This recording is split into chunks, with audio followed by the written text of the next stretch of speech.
We'll see if anybody pops in here. I just felt like popping on here for a little bit to waste some time. So we'll see if anybody joins us.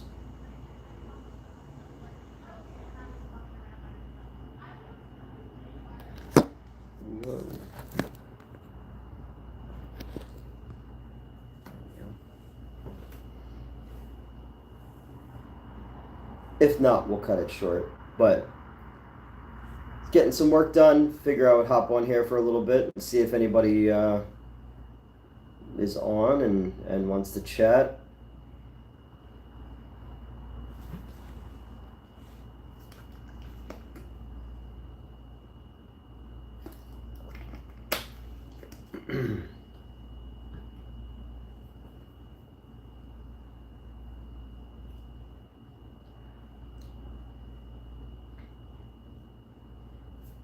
There goes Elvira. Yo, what's going on? What's up? I was bored, so I figured I'd hop on here and see what people are up to. Back to filming tomorrow. Got done work kind of early today. Seeing how everybody's weekend's going.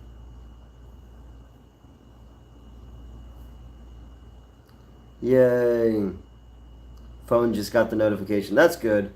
Yeah, I didn't really plan to stream, but I got some stuff done, and I was like, fuck it, I'm gonna hop on here for a little bit and check in with everybody, see what everybody's up to, because we can't stream on Monday because I'm filming, and then I close every other night this week, and then Thursday I have a meeting with another theater about possibly running their operations.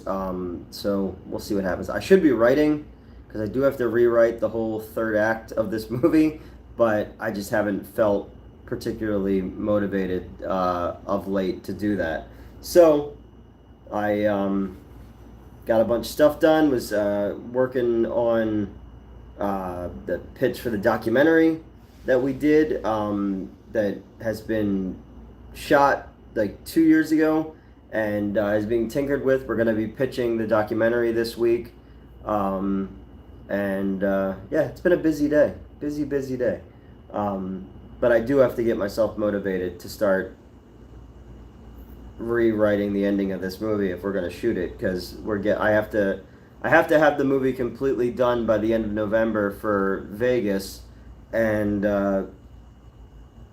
yeah, I'm doing a bad job with all the ad libs and stuff like that. I've had to change so much of it. But tomorrow, Fallon, Mark, and I are getting together to shoot the introduction of my character and knock out about 9 to 10 pages of stuff. And then the following Monday, Zoe is coming back, and we're filming her death scene because the rain got too bad and we couldn't finish her death scene when Diana was out here. So incrementally putting the pieces together to finish this movie, and then start to move on to the next one. And then I have a meeting later this week with the investor about the location that he has for a movie that he wants to do.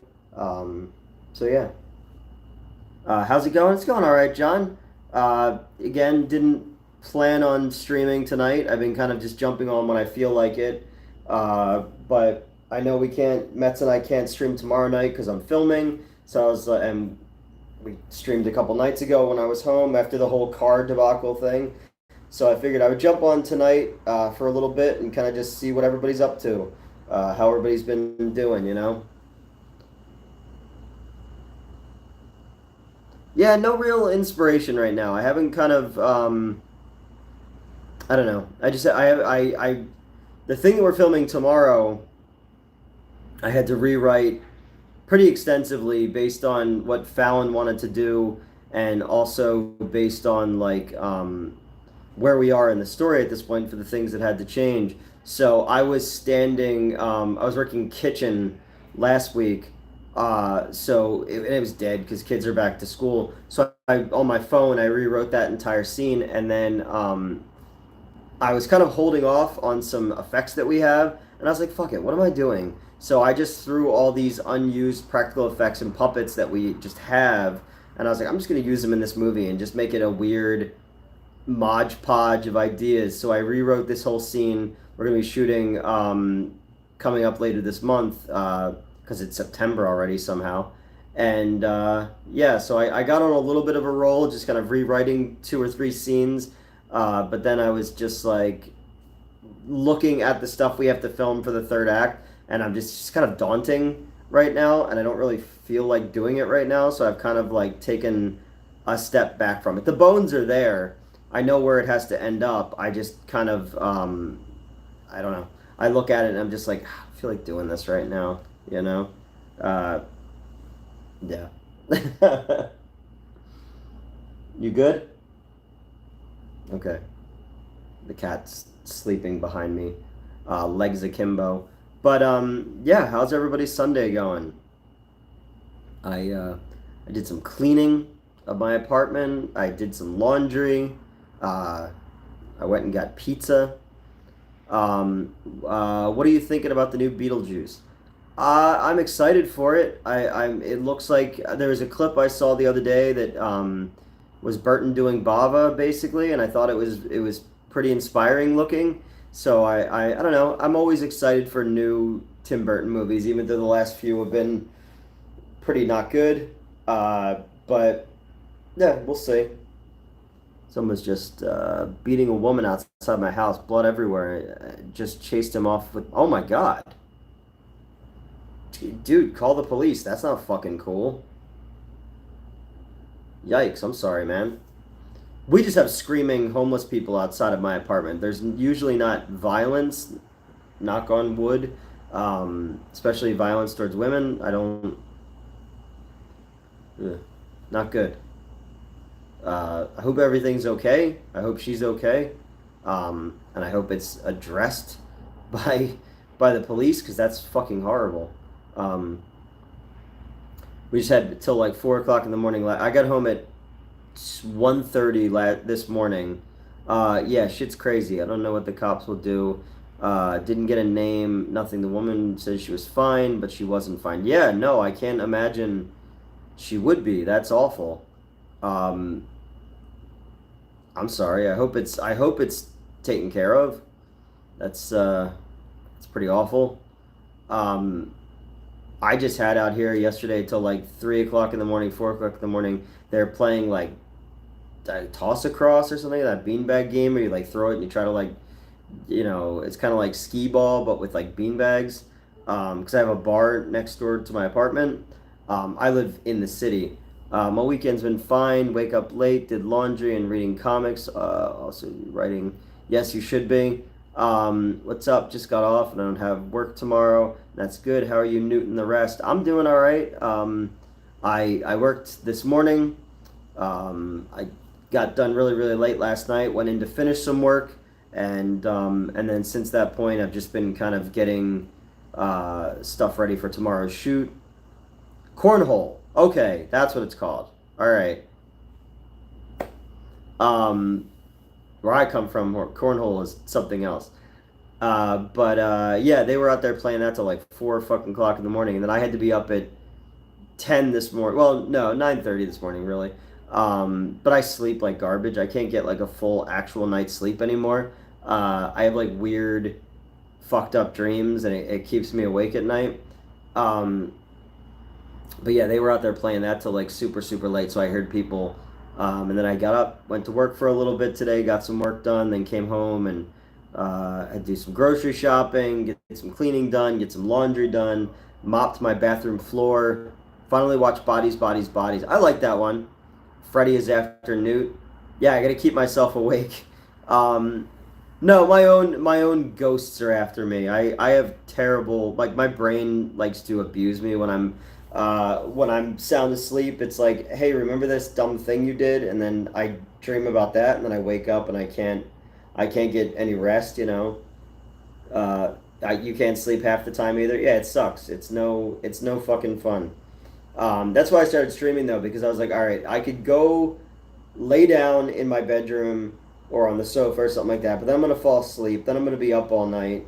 So I was like, well, I'll stream for a couple hours and just see if anybody's on and chat with you guys for a little bit. Yeah, it was. I mean, it was solid. I liked it for what it was.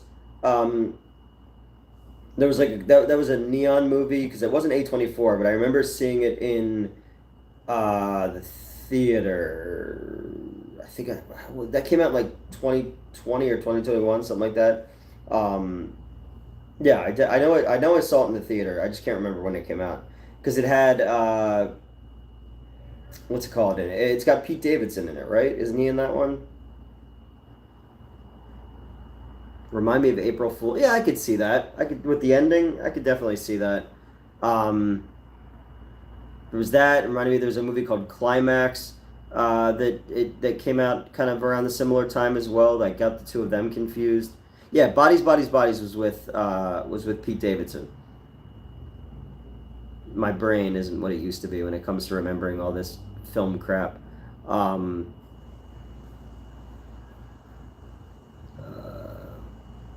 watch that movie called Things. You'll sleep good. No. One of the greatest exports of Canada, right? Things. You have just experienced things. Something like that. Like, I can't sleep through stuff like that if it's so, like, bad or loud or jarring or like mind-boggling. Like, I become hyper-focused on it. I can't rest. There's certain movies I can sleep to, though. There's certain ones I'll put on and I can just kind of like drift off. I usually do that. Hey, what's going on, man? Usually do that with like YouTube videos. Like I'll put on like movie timelines. I'll do like the year review thing of like maybe 1981, 1982, and it's like a super long video. I'll put that on to fall asleep, or like the Cinema Snob. Also, they have those like year release videos. I'll put something like that on, and I can sleep through that. It's just soothing, helps me sleep. Or like I'll just put something on Tubi, fall asleep, and then wake up, and like two other movies have already played in that time, and I'm like, what a weird like. I fell asleep to this, and I woke up to this. Because I need like noise in the background, or I can't rest. Used to be my ex girlfriend when she lived with me. She put on like ocean sounds or something like that. I seen the Scream Queen doc, Nightmare on Elm Street 2 Part 2 was on YouTube. Oh yeah, yeah, about Mark Patton. Yeah, I remember that was. I saw it the first time on Shudder when it premiered. He was at our when we were in. It was Mets, Race, Melissa Fallon. We had a panel, or we had a booth in Atlantic City, New Jersey, at the NJ HorrorCon, and Mark Patton was on one side of us, and the girl from Nightmare 2 was on the other side of us. That was pretty cool. Yeah, something in the background. I need to be completely dark, cold, and something in the background. It's like a noisy crypt. Until Elvira decides that she wants to kind of come in and like lay next to me, and then she'll just stick her like back up against my face, so I have to get comfortable, and then comfortable enough where I don't move to disturb her, even though I'm the one who pays all the bills and feeds her. And that's I'm like an indentured servant to this dumb cat. Yeah, I'm talking about you.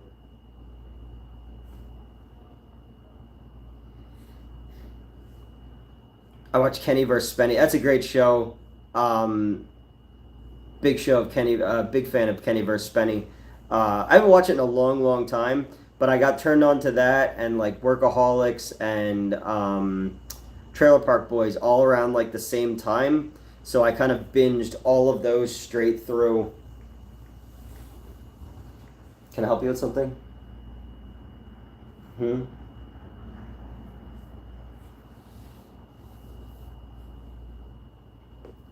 Thank you for hitting me with your tail.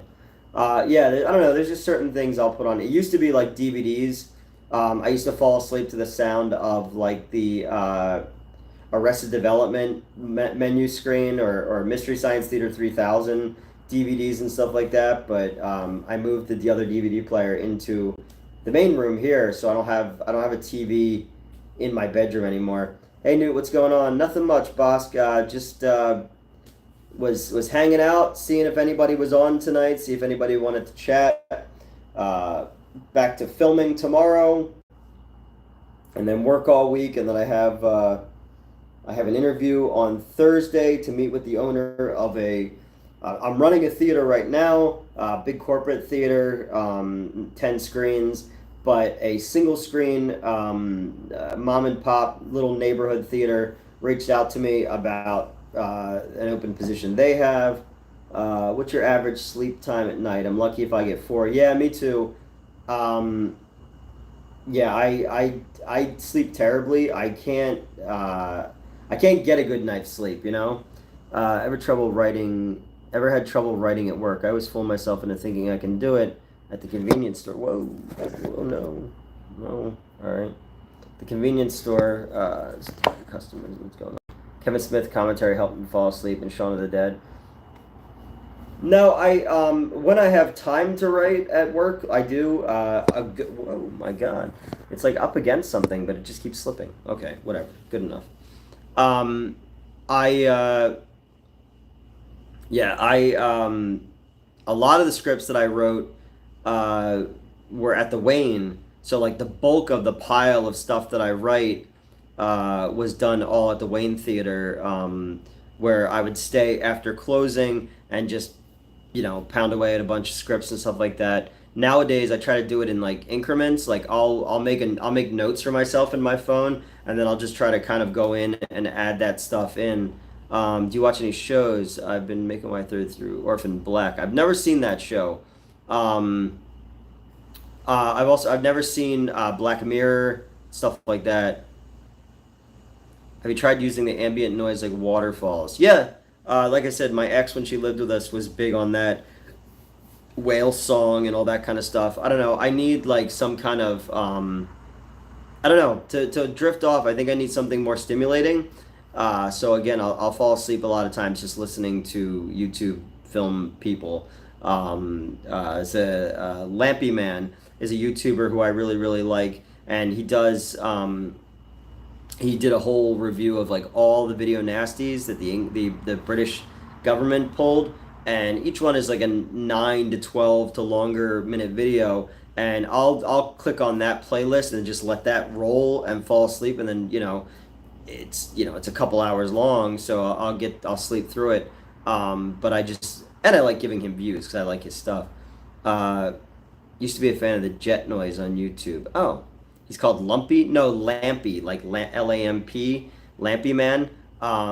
And he used to do, when I used to run the Wayne, I did a cult film series, and I thought it would be cool for him to shoot reviews of the movies to show before the movies. So he did like Scalps, the Fredo and Ray movie, which I think I also covered on this channel if I'm not mistaken, and he did Blood, which I also covered for this channel, the Andy Milligan movie. So he's a cool YouTuber. Glenn is his name. He's British, and he's the lighting tech for this big theater in England. So he's the Lampy Man. But I really, really like his videos a lot. Listen to some Kenny G, some smooth jazz, you know.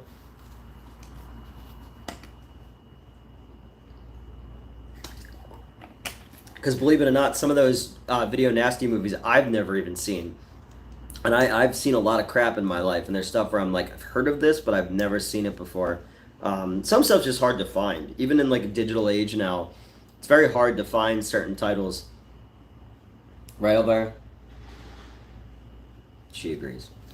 I've never done the jet thing though for falling asleep. Used to be when I lived down the Jersey Shore, it was just the sound of the ocean. That was great. That was just right outside of my window, and it's very soothing. I miss living at the shore. I was talking to a girl who's an actress who's going to be in some scenes coming up, and she's down the Jersey Shore today. I was like, oh man, I lived down there for years and years, and I missed it. I love the salt air. I loved it living down there when there was no people, and it was just like my now, a long since ex-girlfriend would like come visit me, and that was it. The cabs are here. Okay. Like cabs like to drive you somewhere? I don't know what you're talking about. Um, but yeah, that's kind of it. Have you ever heard of the August Underground series? Yes, Anthony. I was literally just talking about that last night. Oh, because Joe Bob. There was the Joe Bob Shutter Marathon, and on Twitter, someone was saying that Bloody Muscle Bodybuilder in Hell is like the most fucked up movie they've ever seen. And I was like, why? It's just Japanese Evil Dead. So I was kind of listing more fucked up movies, and I listed August Underground on there, and that started a whole other conversation with two other people who'd heard of it but had never seen it before. Um, it was a catchphrase for the Jersey Shore show. Oh, okay. Never saw that show. I watched them filming it once. They didn't film at the South Jersey Shore. They filmed at the Central Jersey Shore. And that's the same town where I filmed my scene for Bongo the Killer Clown, Seaside Heights, New Jersey. But myself and an ex we went to just go do a beach day, and we watched them filming, which was weird. What do you think of the series? It's fucked up, you know. It's the kind of thing you need to be in the right mood for. But I also think it's brilliant. Not just in its execution, because for the most part, I'm not a fan of shock cinema for the sake of shock cinema. But I feel like it's the aura that it created for itself is pretty fantastic. You should move to Montana and raise rabbits. I can't even raise a cat, right? Oh, are you sleeping now? Sorry, I don't want to bother you. She's kind of like a rabbit. She's got dumb little feet. Uh, what's in Montana? Montanians? No, I'm good in Pennsylvania. I just want to move out of Philadelphia. I'm tired of living in the city. uh, you know, it's dangerous. It's loud. I like the suburbs.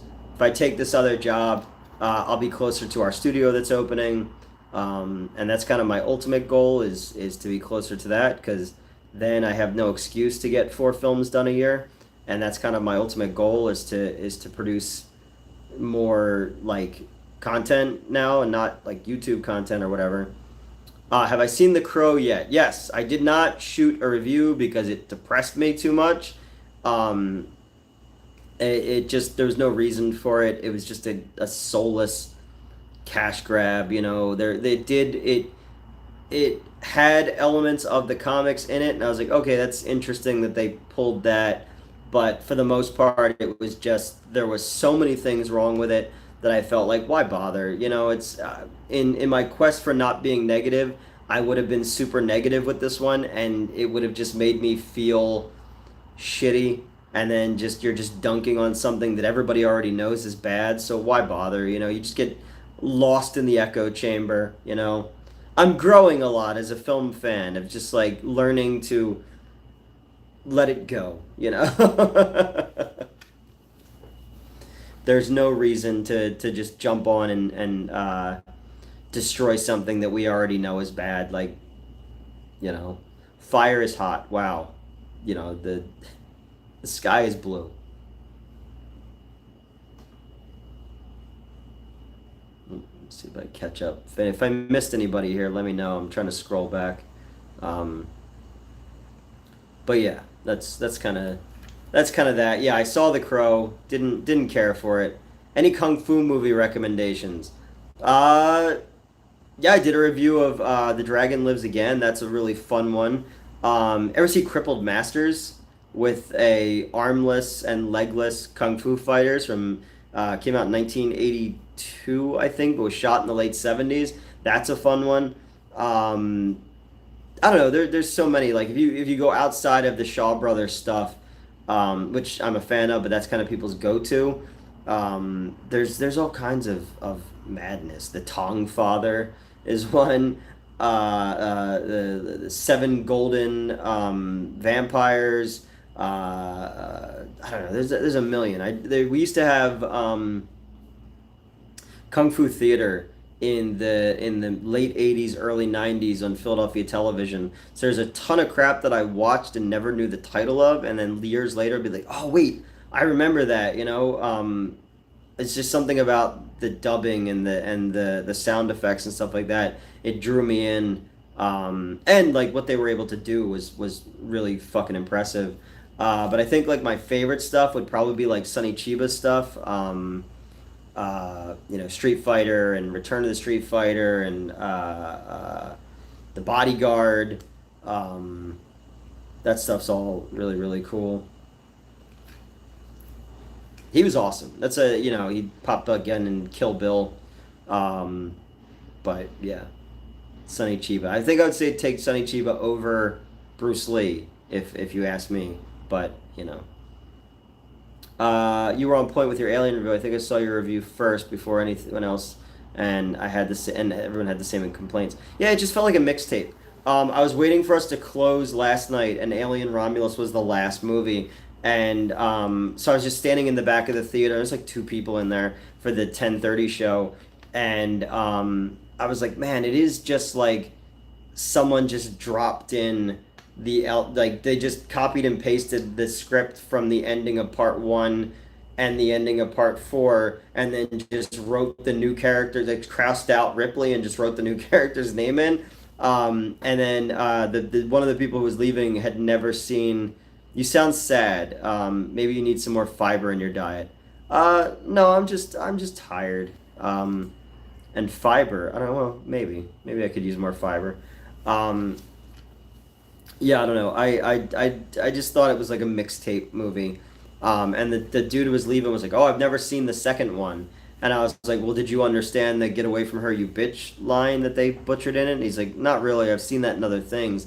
I was like, "That's weird to see this one not know the other ones in the series." But I guess that's kind of what the producers are hoping, is that in an age now where most people just know TikTok and Instagram and shit like that, and they don't have time to watch the other movies, maybe they can catch them off guard and make them and pass off these older segments in a new movie as its own thing. So in that regard, it's brilliant that they realize how stupid people are and how short attention spans are. There are things about it that I thought were cool, but it just felt like a greatest hits highlight reel, and I don't know. I needed something a little bit more from it than that. And the timeline didn't make any sense either, but that's neither here nor there. Um, I guess like, is this getting old? Everything will just divulge into references. Yeah, pretty much. That's where we've been for at least a decade now, and it's only going to get worse because Alien did well. Again, if you were a movie producer, like why the fuck would you try something new? It makes perfect sense. Just give them the exact with Marie Antoinette, like let them eat cake, kind of thing. It's like just give them what they know, and they'll clap like fucking seals. So why bother, But that's kind of where we are in all media at this point. Like everything is just a copy of a copy. And while you will have waiting for the Meatballs reboot, it'll never happen.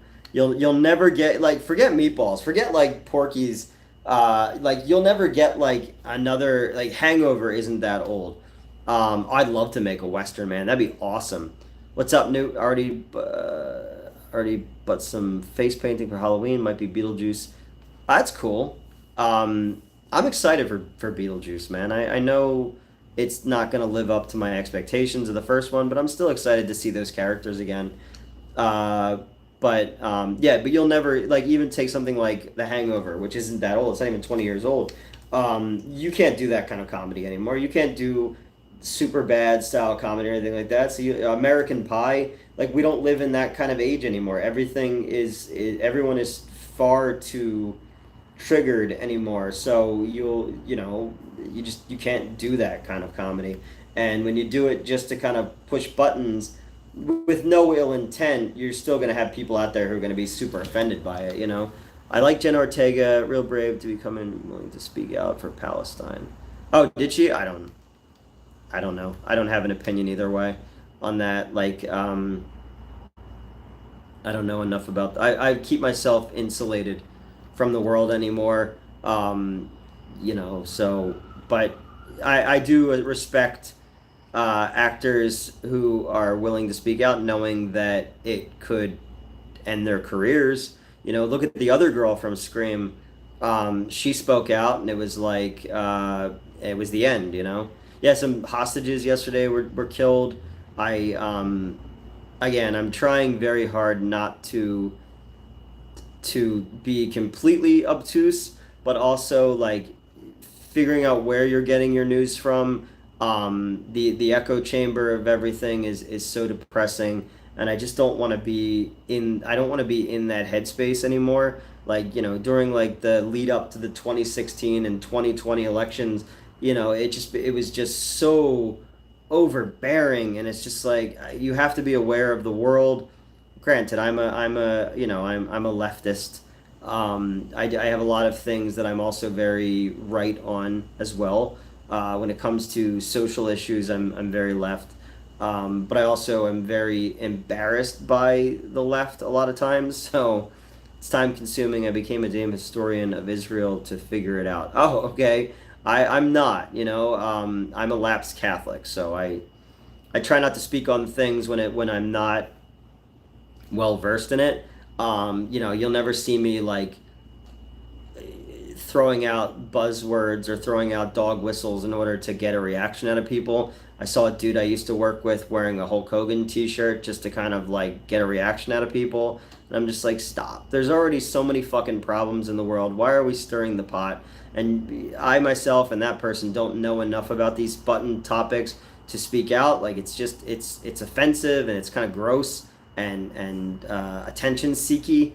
And it's just like, why don't you just focus on what you do? Talk about movies, and try to take people's minds off of what a garbage fire the planet is and the country is and all that kind of stuff. Leave that shit to like people who actually know what they're talking about. Why Hulk Hogan runs the NWO. Hulk Hogan, is that still a thing? It's late in the year. Do you have a favorite movie? This year, I liked Fall Guy. I liked Wolverine and Deadpool. I liked Cuckoo a lot. What the fuck else did I see? Uh, what came out this year? I don't even know what year we're in anymore. Like, I don't know. Things kind of come and go so fast that things don't have staying power like they used to. I'm trying to think. Barbie was last year. That was definitely last summer. Um, what the hell else did we see this year? Metz and I saw Abigail. I remember we saw that in the theater. Um, I saw the new version of Caligula, but that's a 40-something-year-old movie. I don't know. I don't even remember what I've seen this year. I'd have to go back and look as to what movies I've seen this year and remember. Like I think about things and I'm like, The Crow. No, The Crow. Were you on with Long Legs? I thought that Long Legs was. I like Nicolas Cage a lot. He's my favorite actor of all time. It just felt like Silence of the Lambs if it was sweetened by Napoleon Dynamite. Its twist was cool, but it's the crux of the story came too late into the story for it to have the kind of impact that they thought it would have. It was beautifully shot. Furiosa, yes, I loved Furiosa. That was great. That one I really really liked. I saw everything too. Like I made a point to just go to the movies a lot. Just I do it just not even just like to shoot videos because there's a lot of movies I'll go see and not shoot videos. I'll just go it because I just need something to pass the time. Um, but I honestly can't remember what. Yeah, he didn't think his legs were that long. No, he didn't. Megan was okay. Yeah, I liked Megan for what it was. I definitely saw Megan with Lana and Dave. I remember that. Um, yeah, I have to look back. I keep all my ticket stubs. I have to look back on what I saw. Hey, what's going on, Ted? I'd have to look back into what I even saw this year. Ghostbusters. I liked Ghostbusters for what it was. It felt more like the cartoon series than it did one of the movie series. Um, Evil Dead Rise was last year. Crow was terrible. Alien Romulus was just a copy of all the other ones. Um, did you watch the Despicable movies? I saw the newest one. I went to go see that movie that M. Night Shyamalan's daughter made, but it turns out it wasn't playing at that theater. Argyle was all right. Yeah, I want to see that one. I like the director a lot, and I saw a scene where like she's like ice skating on like oil and shooting people. I was like, okay, I don't know what this is, but I'm interested. Um, yeah, I've never seen any of the Despicable Me movies or the Minions movies, but I saw the fourth one, and I was just like, I guess I know what's going on, but I also didn't give a shit. It made me laugh a couple times, um, but I can't see myself going back and rewatching the other three movies and then the seven Minion movies or however many they made. Because I remember when all of them were out in the theater, but I just didn't have any interest whatsoever in staying to watch those. It's funny when my Facebook flashbacks will show over the years, like when I was watching a specific movie the night or two before it came out, and I was like, did I see that? I don't. I vaguely remember that movie. I guess I've seen so much crap that it all kind of just blends together at this point. But the last thing that I saw in the theater was it Alien Romulus? Yeah, it must have been Alien Romulus. Yeah. Did you watch Inside Out? Yes. Motorcycle outside. I saw Inside Out too. I didn't like it as much as the other one. Not great. Not so say is good enough. But my mind was trying to fix all. Oh, okay. Yeah, I like him as a director, but the skating stand was a standout. Did I see Trap? No, I wanted to. Um, I know some people who worked on that one when he was up in Canada shooting it, and then when they moved production down here during the strike. So I wanted to see it, but I didn't have a chance to. I think it's streaming soon, so I'll check it out on streaming. But where I am at my theater, I don't get, even though I run the place, I don't get free passes. I have to buy movie tickets, so I've kind of just avoided staying after work on certain nights to watch stuff because I don't feel like paying for movies right now if I have a theater. So I didn't get a chance to see it. And then as far as Inside Out 2, I liked it. It just wasn't as strong or had the emotional complexity as the first one. Trap sounds fun. Like he's making smaller movies and just having a good time. Yeah, and I appreciate that. I again, he puts up the money he gets his own shit funded.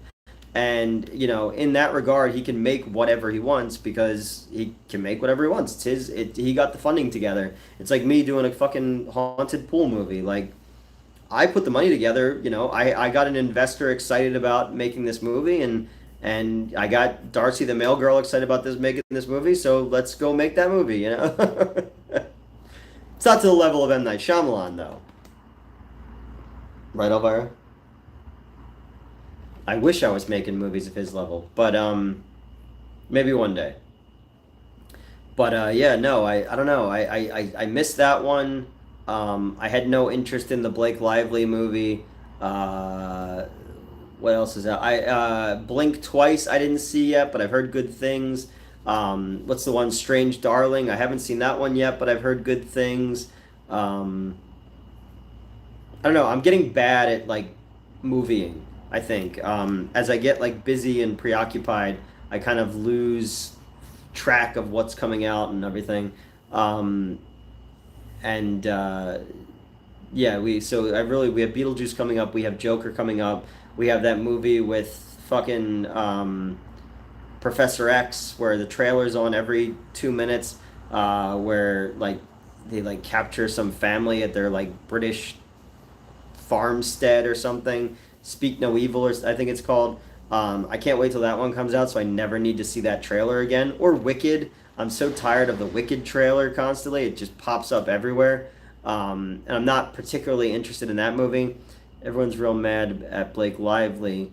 It's weird how her husband is so celebrated and she's shit on. Oh, really? I know that Beetlejuice looks mediocre. I think it looks fun. Again, that Baba scene that I saw the other day looked a lot of fun. Yeah, Blake Lively, like, she tried to, like, take control of the production, and people were mad at her for that. I mean, she's got clout. She can, and I think it's just because she's a woman, and that sucks, because she's put in the work. She used to be on that show that was really popular. She was in the cinematic classic Green Lantern. Are you planning to watch Snow White? Which one? There's a new Snow White coming out. Is it one of those like Winnie the Pooh, Blood and Honey type ones they're making, like Snow Red or something like that, or are they actually doing like a new Snow White? Oh wait, it's the one with Rachel Ziegler is her name, where like originally they weren't. No, it's a Disney live action one. Okay, because wasn't it like they didn't have little people in it, and that's what people were mad about? Because the dwarves aren't the dwarves in it. Is that one you're talking about? I saw a picture of the girl who's playing Snow White, whose skin is not as white as snow, and it looked like an AI image. It's Labor Day. You shouldn't be working. I was working earlier. I was just in doing some office work, cleaning up the front office. Yeah, and Gal Gadot is the queen. I'm not sure what the truth. Oh, okay. Oh, Gal Gadot is the queen. You can't say midget. I got yelled at for that earlier today. You have to say little person.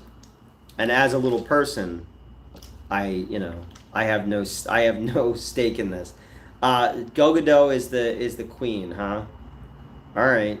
Remember the one? It was like a couple years ago. It was like Charlize Theron was the queen, and Kristen Stewart was her. When did midget get canceled? I I don't know, man. Everything changes so much. I don't think that. Well, but they still show up for midget wrestling. Some of them, I don't know. I'm not going to speak on that. I'm 5'5", so I'm too tall to have an opinion. They're making a Peter Pan horror movie. Yes, I did see that. They're making Peter Pan. I saw the Steamboat Willie trailer. There's another one they changed the title to Mousetrap. There's like a Pinocchio horror movie coming out. There's a Bambi horror movie coming out. Producers in England just kind of realized, oh yeah, we could just do whatever with public domain, you know? Not that good. I appreciate that it was made. It's just a cash grab. Yeah, I think they change the language occasionally just to remind people to be sensitive. Yeah, and sometimes I'm all for it, but sometimes I also think like white people, we speak for other people, and other people are just like, we can fight our own battles. You guys, you marginalized us long enough. Please stay out of our business. Um, but I don't know. But yeah, those public domain cash-in movies. Because I wrote an entire Popeye script. I just to challenge myself. Because Popeye's in the public domain next year. I wrote a whole Shadow over Innsmouth inspired circus sideshow freak. Can you say freak anymore? Popeye script, and it's really fucked up and weird. But then I was like, I'm never gonna do anything with this, so I just kind of threw it on the pile. I got a really cool Batman idea too, because Batman's public domain in like 5 years. I got a really, really cool one of that. Still can't believe they haven't rebooted The Last Starfighter. They should. That'd be cool. It Ends With Us might end Blake Lively. It made a lot of money, so I don't know. I mean, as long as you could still make money, people tend to put up with you being a crazy person, or like a diva. People still let J-Lo do things. I mean, if they would genuinely try to make a Mickey Mouse movie and try to use those elements, whatever the public domain, actually use Mickey Mouse, but it's kind of generic. Oh, okay. Well, yeah, it looked generic. All I saw was the trailer for the Steamboat Willie one, and it looked pretty generic. And then the Mousetrap one just sort of looked like Scream or Saw from what I saw. Saw. But it's not about telling a compelling story. It's just being about being first. And that's the whole thing. It's like, how quickly can we rush something out that we can get those clickbait things for, like a Pinocchio movie, a Winnie the Pooh movie. I heard the second Winnie the Pooh one is better, though. I heard that Kinds of Kindness has more naked Emma Stone. So, oh, okay. I didn't see that one yet, but I should. It was like Scream or Saw. All right, well, because he has the mouse mask on, right? Is definite perv. I like the cut of his jib then, because Poor Things was really good. It was like an art house version of Frankenhooker, but I was surprised that the actors went there, and I appreciated that. I like when people are, raw and open in film because everything is so marvelized. Um, it's true that the trailer for your movie used screening of one of the actresses for 5 minutes. Is it true that the trailer of one of my movies is me screaming at an actress for 5 minutes? I don't think so. I heard the second Winnie the Pooh was better. I've only seen the first one. Yeah, I saw the first one. I didn't see the second one. No, I would never scream at my actresses.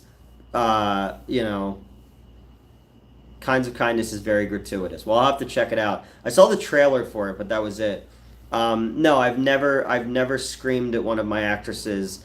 If I ever have to have an altercation, um, uh, ease us into it, Emma. Nope, go hard, man. No lube. Get stoned. I've never had an on-set situation where anyone else was involved. There have been disagreements, but we always pull people aside, or I always pull people aside, so we don't make anyone uncomfortable or anything like that. Um, and because I've had actresses and girl actresses I was dating at the time talk to me like shit in front of the crew, um, and you just gotta roll with the punches. Emma Stone's bug eyes are so crazy hit. I like her. I look back to like her in Superbad and Easy A and stuff, and I was like, it's weird that she wasn't a bigger star back then. It's taken to now where she's more appreciated. But I always thought she was really, really good. She just never got the kind of attention I thought she would get. You talked about making a movie out west a while back. Maybe you can make a western. Yeah, that would be cool. The investor, she's fully shaved. Confirmed. Oh, all right. Need a good clean workspace. Yeah, the investor that I'm working with has some property out west, and he wants to do a post-apocalyptic movie. And I'm waiting for him to send me more images of the location that he has, so I can write to it. But I have a couple Western ideas I've wanted to do for a long time. Um, Justin Daniels has been in a bunch of my stuff. He's sort of my Kurt Russell to his John Carpenter, and he really wants to do a western. I'd love to write a western. I feel like it's a genre that kind of comes and goes. You have something I really really liked, like Bone Tomahawk was like this really cool, like not western. It was like a western by way of like an Italian Mondo film almost. But I have a cool werewolf western and vampire western idea, and then post-apocalyptic sci-fi western idea for the location that he has. I don't know. It would be cool. Anything like if somebody came to me and said, "Hey, I have a space and I have some money. Can you write this?" I'll fucking write that. I don't care. Like I've written all kinds of different stuff for people. It's just a matter of what people want to do. I tend to write like small because it's like what can I pull off for the least amount of resources. But if somebody else wants to get involved and do something, I'd be 100%. And this guy seems to believe in me as a creator, so I want to make him happy and just create shit that he thinks is cool, and that way we can continue to make more stuff because that's my ultimate goal is to, to create film for a living, and I'm not doing that now. What font size? Font size as far as what I write in? I don't know. Whatever the standard is. I don't really ever check. The only time that I make things big and bold and italic is when it has to be in the script for a dramatic reason or whatever. But everything, you write 100 some odd pages, it's in whatever the standard size is. Whoa, Hunter Schafer is nude in this movie. Is that the first trans femme nudity? I don't know. Name the best Pennsylvania Dutch pretzel. I don't know. I like Snyder's. I got a bag of hard pretzels when I was out yesterday and some spicy mustard. Just dipped them in as a nice little snack. I don't know. I can't remember the last time I was in Amish country. I think You said you write small. Oh, no, no, no, not small like on the page, like small as far as idea wise. Like, what's the least amount of locations, the least amount of actors you can use, and all that kind of stuff to try to keep the budget small, not the words on the page. um, I want to make it so like you need like a magnifying glass to do it. But no, it's always like trying to write yourself inside a box so that you can pull it off with the least amount of resources. You don't want to spend money you don't have. You don't want to blow a budget somebody gives you money and stuff. So a Willy Wonka contract, yes, or like in Top Secret, where he puts the magnifying glass to his eye, and then when he removes it, it's his eye is actually that big. Are you partying with Melissa tomorrow? No, Melissa will not be able to be on set tomorrow. She's working, but she'll be on the next set. And then I asked her if she wanted to be in something. So I want to see Melissa in a hot dog eating contest. We can make that happen. Well, Fallon and Abby were in one in the Coin Slots trailer. They're having a hot dog eating contest, and they meet in the middle, like Lady and the Tramping It. Go back and watch that trailer. It's on this channel. Because that's I play Moochie the Disco Pimp in that one. It's also on the Joysticks Blu-ray that MVD put out. So, but yeah, Melissa will be in the movie. I told her she's gonna be in a bathing suit for it for the very last scene. So that'll be just for you. But yeah, she's busy. I'll be back in 12 minutes. 12 minutes. You can do like 4 times that. But it's on the page. You just look up the Coin Slots trailer. I think it's in the Midnight Show album here on this channel. But yeah, because the woman who I had originally cast, font size thing reminds me of an old Abbott and Costello bit where they're stealing from the hotel, stealing towels. You should be smaller. Washcloths. Oh, yeah. 4 is the minimum. All right, good. It's good to have standards. Yeah, I love Abbott and Costello. It's like that's what I loved about the Abbott and Costello Meet the Monsters movies was that they never the monsters were still treated like the monsters, even though Abbott and Costello were doing their things, and it always felt like it worked. Like they never minimized the monsters for the joke, which I always really appreciated because I always really respected the monsters, and I couldn't imagine like doing like the like, Meet the Spartans kind of jokes with them. Why didn't you like Long Legs? I felt that it got a little too pretentious. I felt that it took too long to get to its conceit, and I feel like the director, he. No, I like Nick Cage. I liked all the actors in it. I thought that the main girl, I thought she was a little too autistic though. It's like I feel like she was so disconnected, and I understand why it works with the Alicia Witt story, but it just felt so stilted that it became less interesting as the movie went on. So when you do get to the main umph of the story, I just felt like it didn't earn it at that point. I feel like it should have come sooner in the story, and then we could have gotten more into the craziness of it. So, Longlegs needed a soundtrack by Evanescence. Yes, I'm live for a little bit. Cause you could wake me up inside. What's Evanescence doing now? What's Amy Lee, right? Isn't that her name? Love Your Laugh. I don't. I was told it's sinister. I've been told that my laugh is slightly unnerving. People told me, but yeah, no, I wanted to love Long Legs, and I went into it with. I think I went into it as a victim of its own hype. Maybe tense your hands when you laugh. I thought it'd be more towards Seven or Silence of the Lambs, but it was more hard. Yeah, and the whole like it was a good year for Satan. It was a good year for Hail Satan in movies, and there was some cool visuals in it and some cool ideas in it. I just felt like the what they were doing with the dolls and stuff was really fucking cool. I just felt like it should have come sooner in the movie. Once we kind of grasp it, it's pretty much over. And I think that if we knew a little bit of that beforehand, we could have gotten a little bit more into why the Nick Cage being a fucking psychopath. You beat up a homeless guy after Star Wars Episode One. You are kind of scary. I didn't beat up any homeless guys after Star Wars Episode One. I was a little boy.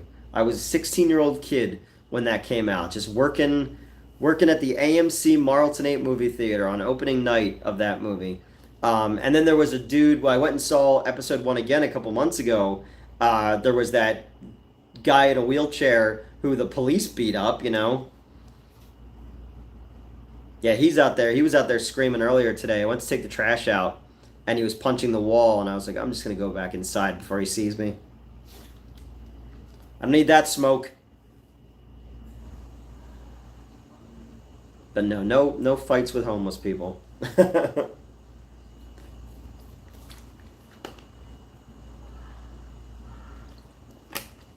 But I'll try to tent my hands more when I laugh, and maybe arch an eyebrow or something like that. Just be full crazy. Yes, hail Satan indeed. Hail Stan. Did Interview with the Devil come out? Yeah, I did. I literally just saw that. Satan Kung Fu movie? That'd be badass, man. You need a Boogie Nights Part 2? I'd be down with that. About like the porn industry in the 90s. I think that would be kind of interesting. You could do that. I mean, I was in a... Are you going to see Terrifier 3? Yeah, I guess. I'm not crazy about those movies. Alright, a dinosaur sci-fi movie, adventure film, Primitive War, U.S. soldiers in Vietnam. Yes, I saw an article about it in... I was Fangoria, Rue Morgue, or one of those. I saw sales art for it, but I didn't read anything else other than it was a sci-fi Vietnam dinosaur movie. I was like, oh, it's pretty dope, man. I've wanted to make a dinosaur like a time crisis type movie. That'd be fucking cool. Because I had written Kung Fu Bikini Dinosaur Planet, and we were gonna shoot that, but we wound up shooting Amityville Pool Toy Massacre instead. But I would love to still shoot my. Hope you're having a great weekend. You too, man. What are your opinions on Jean-Claude Van Damme movies? I love Jean-Claude Van Damme. Night of the Newt Foo. Could do that. I mean, I don't have. I'm missing a knee, so I can't really do much kung fu anymore. No, I like Jean-Claude Van Damme, and it comes to like the parlance of like 80s, 90s action guys. Because he actually he moved really well, and I'm partial to Time Cop, and I love Sudden Death, Die Hard in a Hockey Arena, Double Impact was the other one I think, but no, I like Jean-Claude Van Damme, and then because I never liked Seagal.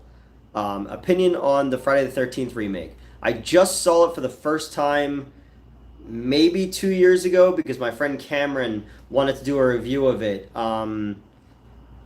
It's based on the two novels they've done. Oh, okay, I didn't know that. It's fine. I think I like the kills a lot. I like the amount of nudity that was in it. It's far better than the Nightmare on Elm Street remake.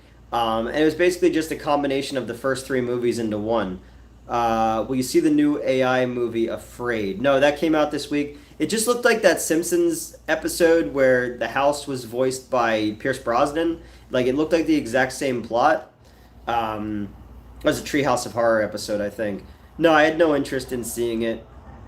It's PG-13 as well. I know we got it at the theater. What is your opinion on the Jean-Claude Van Damme movie with Mickey Rourke and Dennis Rodman? What's the Mickey Rourke, Jean-Claude Van Damme, and Dennis Rodman movie? Was it, have you ever seen The Runaways, Tom Selleck and Gene Simmons? Yes, I have. What's the one with Mickey Rourke, Jean-Claude Van Damme, and Dennis Rodman? I know there's a Dennis Rodman movie called Knockoff about, like, fake sneakers. What was the one with Jean-Claude Van Damme and Dennis Rodman, though? I don't remember that one. Have you seen The Langoliers, the Jean-Claude Van Damme movie where he's a French... Yes, it was directed by the guy who made Rocky. And it went, like, direct to cable. But yeah, it was directed by Shazam. Double Team. Okay, I know the title, but I don't think I've ever seen it. Yes, the Nightmare remake sucked. Oh, it's Double Team. Okay, I've never seen that one. I know Nostalgia Critic did a review of it. Oh, okay. Yeah, he covers all that kind of stuff. I haven't seen that dude's videos in years. I think the last one I watched was the Wall review back when I was on the other channel. When are you gonna review Skyscraper? Oh man, the Anna Nicole Smith movie where she's a helicopter pilot and the director of Time Runners, I think it was, the Mystery Science Theater covered it, and they realized what a bad actress she is, that so she just stops being in her own movie. It's kind of dumb, and yeah, I love it. Yeah, no, it's definitely. I just remember him on the motorcycle. I think it was in that movie. I know I've seen it. Mickey Rourke kills himself by stepping on a landmine before a tiger mauls him. All right, she was hot though, yeah. Especially like when they first discovered her, when she was first in Playboy, she was something else. Bloodsport was awesome. Cyborg is awesome. It had Lisa Ann in it, the porn star. Really interesting. I'm a big fan of her. I used to know a girl who looked a lot like her. And when she divorced her husband, that girl and I were having a good time for a while. And then I didn't want to be in a relationship. And then she met this dude and then had a kid with him. And then, yeah, Time Cop all the way. Because I remember the Time Cop, the Dark Horse comics before it was a movie. Thoughts on the Front Room. What's that? Oh, wait, that's the new Blumhouse movie where there's like a scary old racist lady, and it's like Brandy is in it. I think I saw the trailer for it, but I didn't see the movie. Yes, all right, Brandy is in it. But yeah, Time Cop was an interesting one. Um, yeah, I saw that in the theater. Universal Soldier is fucking dope. That's a cool movie. Van Damme was in some good stuff back in the day. Brandy from the 80s and yeah, from the 90s. Yeah, Brandy, like the R&B singer. She's an actress now, apparently. I mean, she could have been before. I don't know. Isn't Ray J Brandy's brother? They're making a Crow porn parody. Oh yeah, what's it called?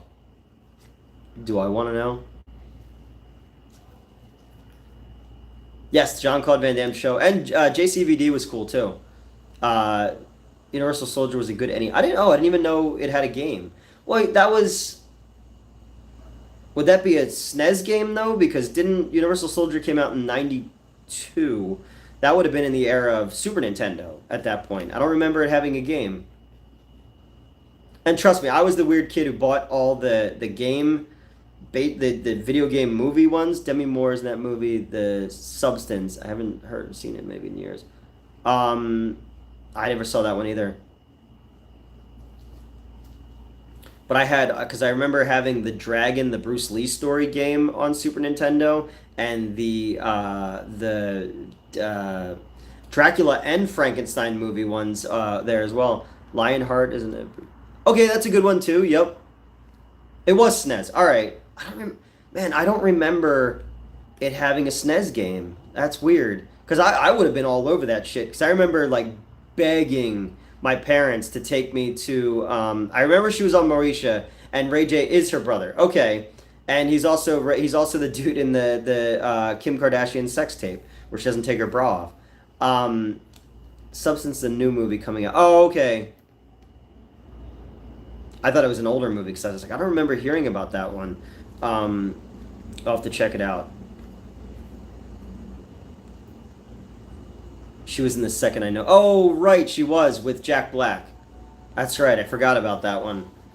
We watched the he's one of the kids in. Oh, he's one of Pam Grier's kids. All right. He's the older one. Look at him. He's had quite the varied career. Him, the Kim Kardashian was musty.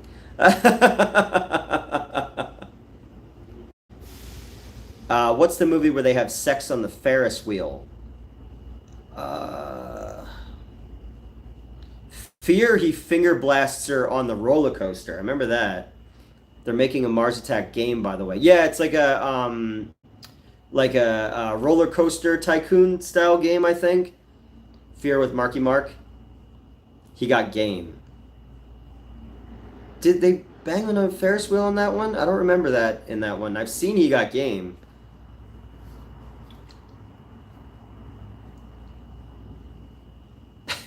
Thank you. Oh, Pam Grier just in general, and our goal is with the project that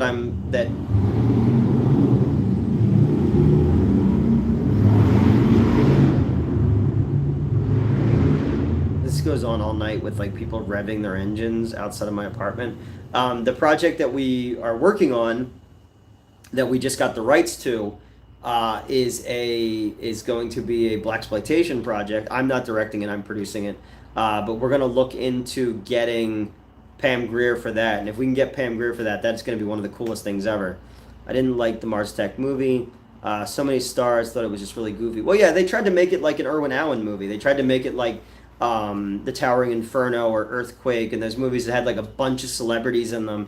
I thought it was like The Return of Blackula. No, I wish, but you're on the right track. You're not far off.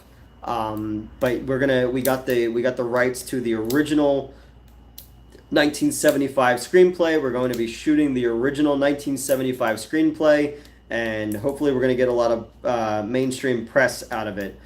So once all the legal rights are cleared on it, I'll be announcing that one, and that's going to be like what the fuck? How did they get that? But we acquired the script through an estate sale.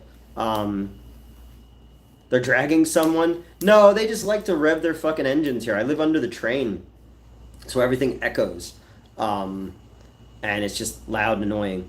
But yeah,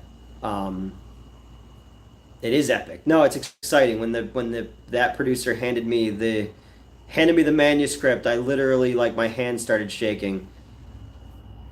Blackula done like Coppola's Dracula. Well, I mean, both Blackula movies handle, because I have the Blackula poster right there. They handled they how's it living in the Fast and the Furious. No, it's not. I wish it was that cool. It's they're fast and I'm furious. They handled both of them far more respectful than a lot of the blaxploitation movies did. I really liked Scream Blackula Scream with Pam Grier. I love the voodoo angle of it. I thought that was really cool. But I also I don't know. I genuinely I love blaxploitation movies. And when I was younger, people would be like, "Oh, it's so ironic," and I was like, "No, I genuinely, as like a white dude, watching those movies, not being alive in the '70s, discovering them in the '90s and in the early 2000s." It was a glance into a world that was so alien to me, but I found so interesting. The music, the culture, the styles, the lingo and everything. Like, I found it to be so interesting. Yeah, the soundtracks. It's Mandingo, but I'm playing Mandingo. Gay Dracula. Yeah, the two gay dudes who buy the coffin. That's a little touchy now.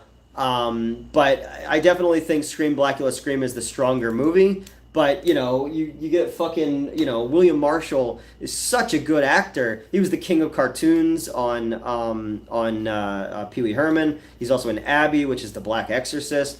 Wasn't the theme for Shaft nominated for an Oscar? Yes, it was. Isaac Hayes, I mean, that just him coming up out of the subway and that score kicking in, the camera pulling back from 1970s Times Square. It's like, that's how you fucking open a movie, you're dropped right into it. Like, I've seen that. I went to a revival screening when I was up at school at a predominantly black theater, and you saw that movie and you just watched the fucking energy in that theater of, like, and this is 2002. We're in a world now where, like, we've lived in a world of black heroes on the big screen, but it brought the audience back to that time where you didn't get that a lot, and you get Richard Roundtree, who's like the coolest fucking dude ever. It's like seeing Billy D. Williams or Fred Williamson or somebody like that. So I've always really, really loved those movies. And are they PC, and could you make those type of movies now? No, fuck no, The Grim Adventures of Bim and Mandy had a Blackula tribute, making Blackie the grandfather. Oh, that's cool. That's really cool, actually. Um, yeah, I don't know. I've always just been drawn to those movies. So to get the ability to add something to this, and sure, okay, we're weird about voodoo anymore. It turns out it's just a version of Christianity. We were lied to. Yeah, well, like most things. But I just love the way that they did it in Scream Blackula Scream. It made more sense than the first movie as far as what his motivations were and everything. And plus, it had 1970s Pam Grier in it. And yeah, so yeah. You should make the Dan Snyder life story called Cuties 2.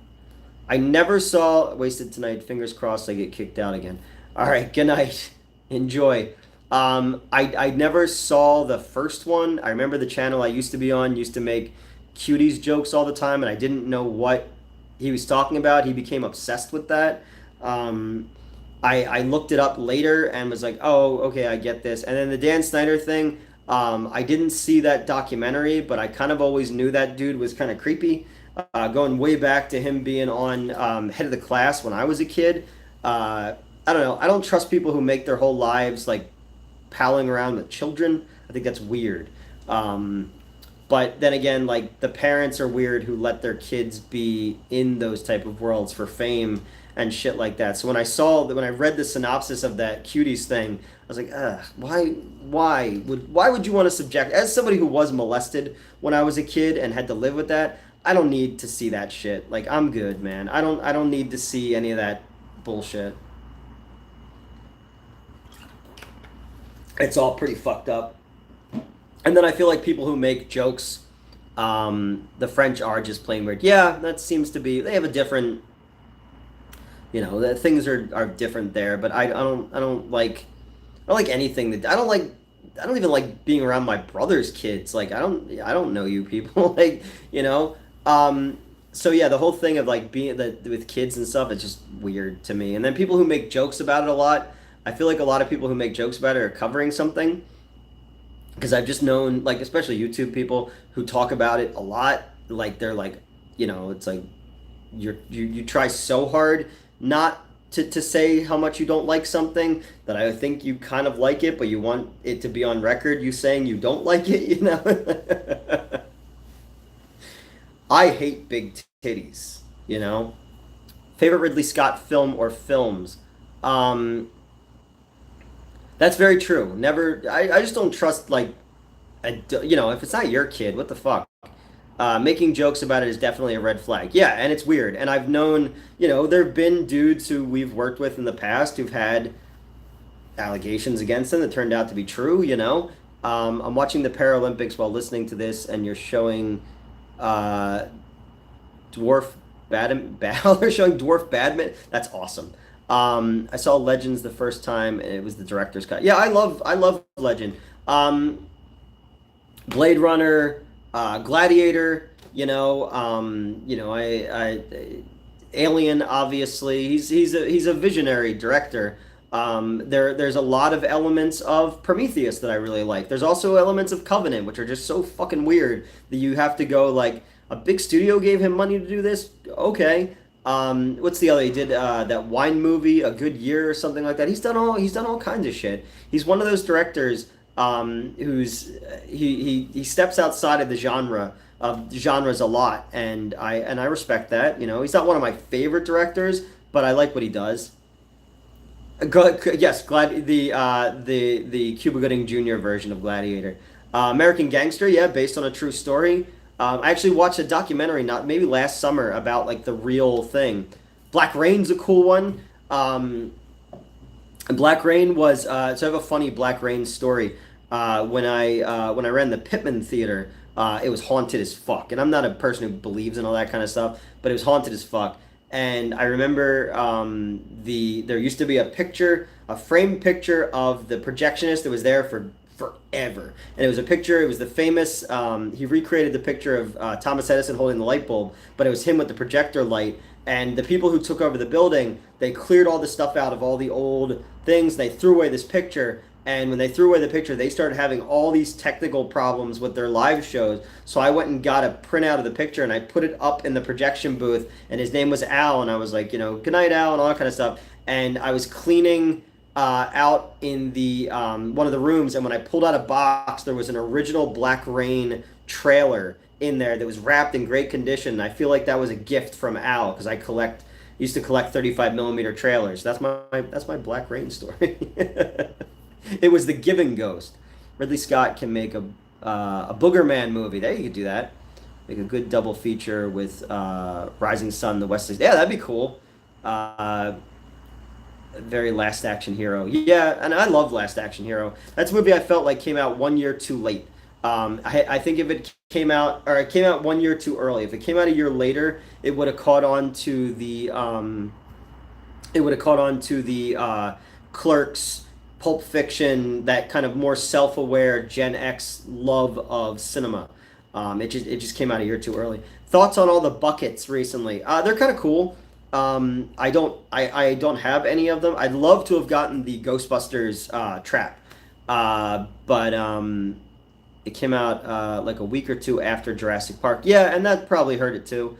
I really wanted the Ghostbusters trap one. We made a video about the Dune one.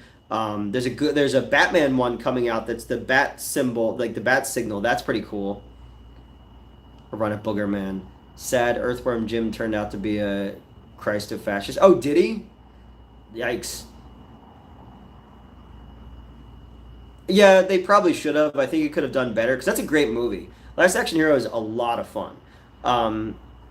Yeah, wasn't it? Because also, didn't the Five Nights at Freddy's guy used to be like a Jesus-y dude as well? He made like before he made Five Nights at Freddy's, he was making like weird like Christian games before that. I saw somebody did a video on that on YouTube. I remember watching that.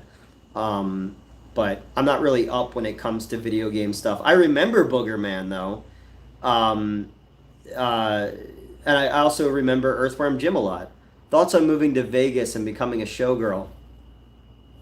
I should, man. I can have like a weird pool sex scene like in Showgirls. I fucking love that movie. First off, that's like if I ever get back into where I can run like retro shows again, I'd love to do just a big fucking gay camp Showgirls night. I snuck into that movie when it came out in the theaters. My best friend at the time, Kevin Orose, and I snuck into the theater, the Echo Multiplex, to see Showgirls.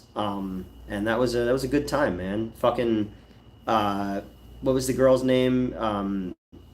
What was her name on Saved by the Bell? It wasn't Kelly Kapowski. It wasn't Lisa. It was the other one, Elizabeth Berkley. Shame Showgirls bombed. Yeah, Jesse Spano. That's what it was. I remember Elizabeth Perkins. I remember Toe Jam and Earl well. And Parappa the Rapper. I remember that one really well too. Yeah, that kind of era of like Sega games was pretty fucking dope. I used to have a friend who had he had to take insulin, and he had that Novalin Man or whatever. It was like a game with a superhero that had to take insulin that was on Sega and Super Nintendo. But like I don't know, I fell out of gaming like pretty early. I think after PlayStation 2, when things started becoming more like it wasn't just a fun pick up and play kind of thing. Have you seen any of the Starship Trooper sequels? Yeah, I think I've seen all of them. One was about zombies. I remember that. And then I remember the cartoons too. Roughnecks was like that kind of like a step above reboot style animation. I remember those. I always wanted somebody to do like a real adaptation of Starship Troopers because I loved what the movie was. The movie got you cheering for fascism, but I thought it'd be cool if they did like with the power suits and everything. It'd be cool to do like an actual adaptation of Starship Troopers, but they'll never do that. You know. Showgirls, what happens when Jesse Spano is allowed to do caffeine pills? She's so excited. She's so scared. They should bring back Robotech. I thought they tried to. Neil Vokes, he's a comic book artist. I've known him for years. He's worked on a million things. He used to work on the Robotech comics back in the day. Biker Mice from Mars movie. I know they just put out they put out new versions of the figures because I saw them at FYE when I was still working there. They did Biker Mice from Mars, and they used the end title song for that cartoon was Midnight Special. It was an anime miniseries. Interesting. I haven't seen the Terminator anime series yet either. It's on Netflix. I have Metz's Netflix login. I never use it. But because people have actually said the Terminator one's pretty good. I never know what to believe. Any updates on the Amityville pool toy massacre? Yeah, man. We're back to shooting tomorrow. I've got about 40 something pages shot already. We're gonna knock out another 10 tomorrow. I'm slowly reworking the third act to make it match all the shit that we couldn't shoot because of the ad-libbing and the storms that we had and all that kind of stuff. And then I got to knock out the two flashback scenes, and then we're done. But the third act is going to be a lot of work. There's going to be a lot of effects work and planning that's going to go into that. But tomorrow is a bunch of setups. We're going to fill in some of the gaps of some things that we couldn't shoot. I've got two of the actresses coming back to shoot their death scenes, and then the introduction of my character, shooting all the walk and talk stuff that leads us into the third act. An Emmanuel anime. Let's do Emmanuel versus the Aztec mummy. That'd be kind of cool. But yeah, we're getting there. My goal is to have us locked by the end of the month, and then get into editing. We're gonna do our own distribution when it comes to stateside stuff, and then I'm trying to set up some meetings for the AFM in Vegas to show it off there. Carnosaur anime accurate to the book. That'd be kind of cool. I was a big SWAT Cats fan. I'd love to see that come back. That was that kind of post Ninja Turtles. There was like the post Ninja Turtles shit, and then there was more after that. Will there be stock footage of the Amityville house added in? No, it's more so. My version of the Amityville thing is it's taking the piss out of all of the sequels and like the unofficial cash-in movies, and really what it's about is just like it's just cashing in on something bad and how tourism. The evil in the area is the greed, basically, and the tourism that keeps people coming back there. So I have a really funny way to tie it in.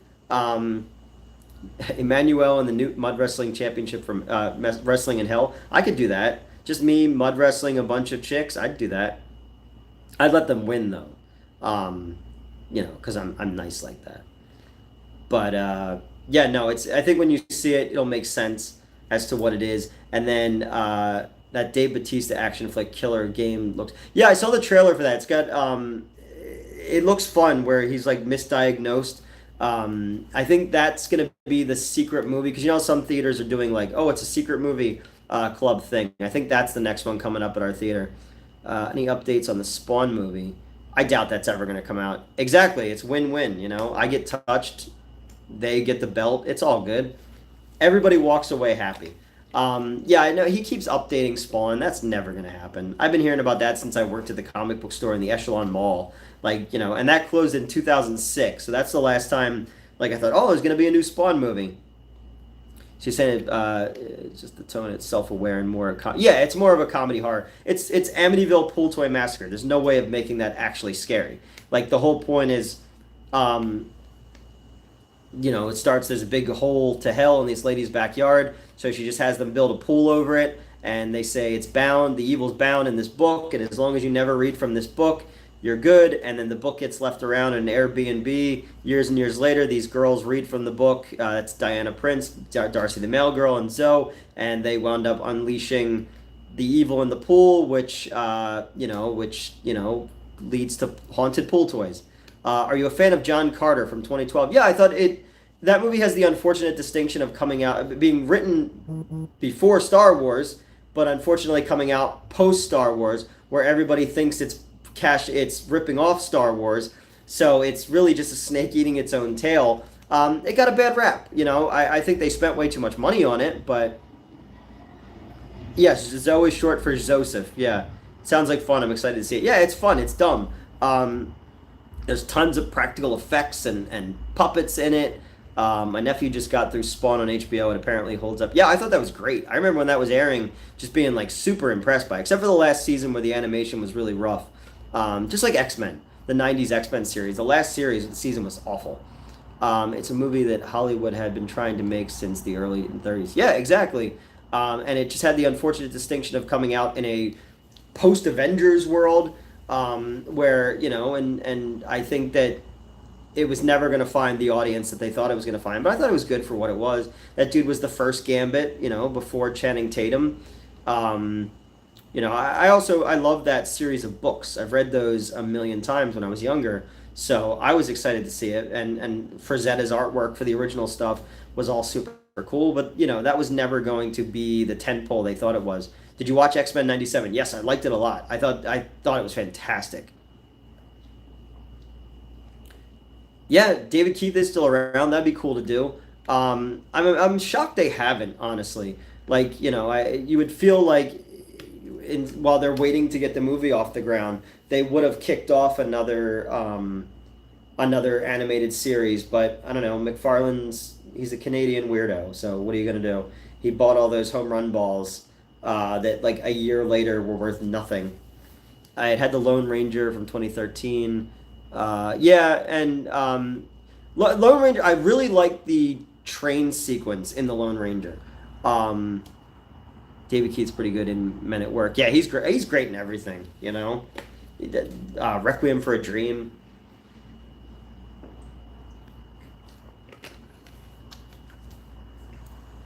He did come back for Mortal Kombat 11. Oh, okay. I didn't know that. That's cool. Oh, all right. That's actually pretty cool.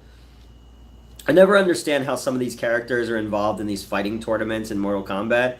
Again, I haven't played uh, any Mortal Kombat game probably since the second one, so I don't know. The train finale is worth the price of. Yeah, it was really, really cool. Really well done. Nothing officially confirmed, but it's been leaked that the X-Men showrunner fired for sending nude photos. Oh, yikes. Ugh. Thought Emilio Estevez was in Men at Work. He was. What a shame. Throwing away a perfectly good white boy. Yeah, I don't get these guys, man. I don't understand.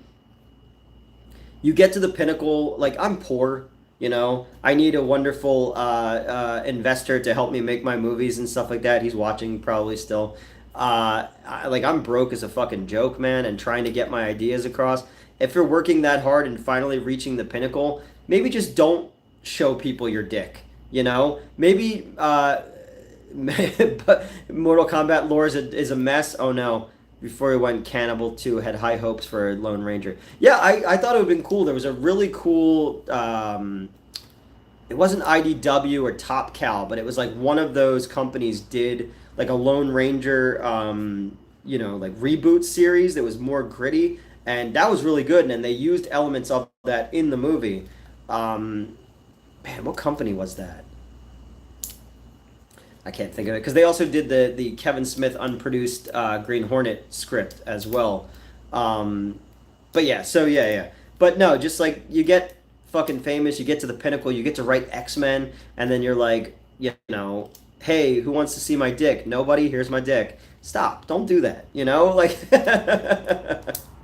just don't be a sex pest. Nobody wants to see my dick anyway, so I'm not showing it to them. But it's just like you want. You want to have a career, like don't fuck it up, I like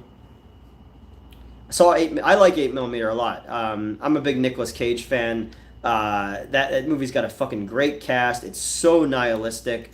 It is a pale pseudo remake of George C. Scott's Hardcore. But I think like coming off of Batman and Robin, so we have an OnlyFans. I actually have one. But I just post for a certain selection of gentlemen who request to see things, and they pay me for it. It's fine. And then I was putting reviews over there that were getting demonetized, but then I just forgot to do it. So we just have it. It just nothing's on there. Mostly I just use the Patreon when I want to put up shit that I don't want to be public yet, like artwork and stuff. I feel like a '70s movie that somehow found its way coming out in '99. Yeah, and it's cool that post Batman and Robin, Schumacher went to something like that. He had Falling Down in that time period as well, but it showed there was more grit to him in this seedier, gross underbelly of the porn industry and of snuff films and all this kind of stuff. So I'm a fan of that movie, The Machine. Yeah, and Gandolfini's great in that movie. But it is one of those ones that's very, very nihilistic, and you have to really be in the mood for something like that.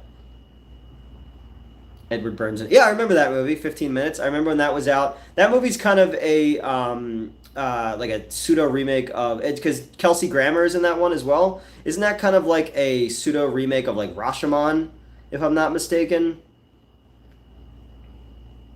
Nick does feet pics, guys. No, nobody wants to see my feet. You know, I prove I'm very short and I have a very big dick. It's not I and people don't believe me, so I say, all right, pay me and I'll show you. You know. Do you really think that these beautiful women want anything to do with me because of my, I'm not attractive and I don't have any money. So that's the only reason that some of these chicks were around so long.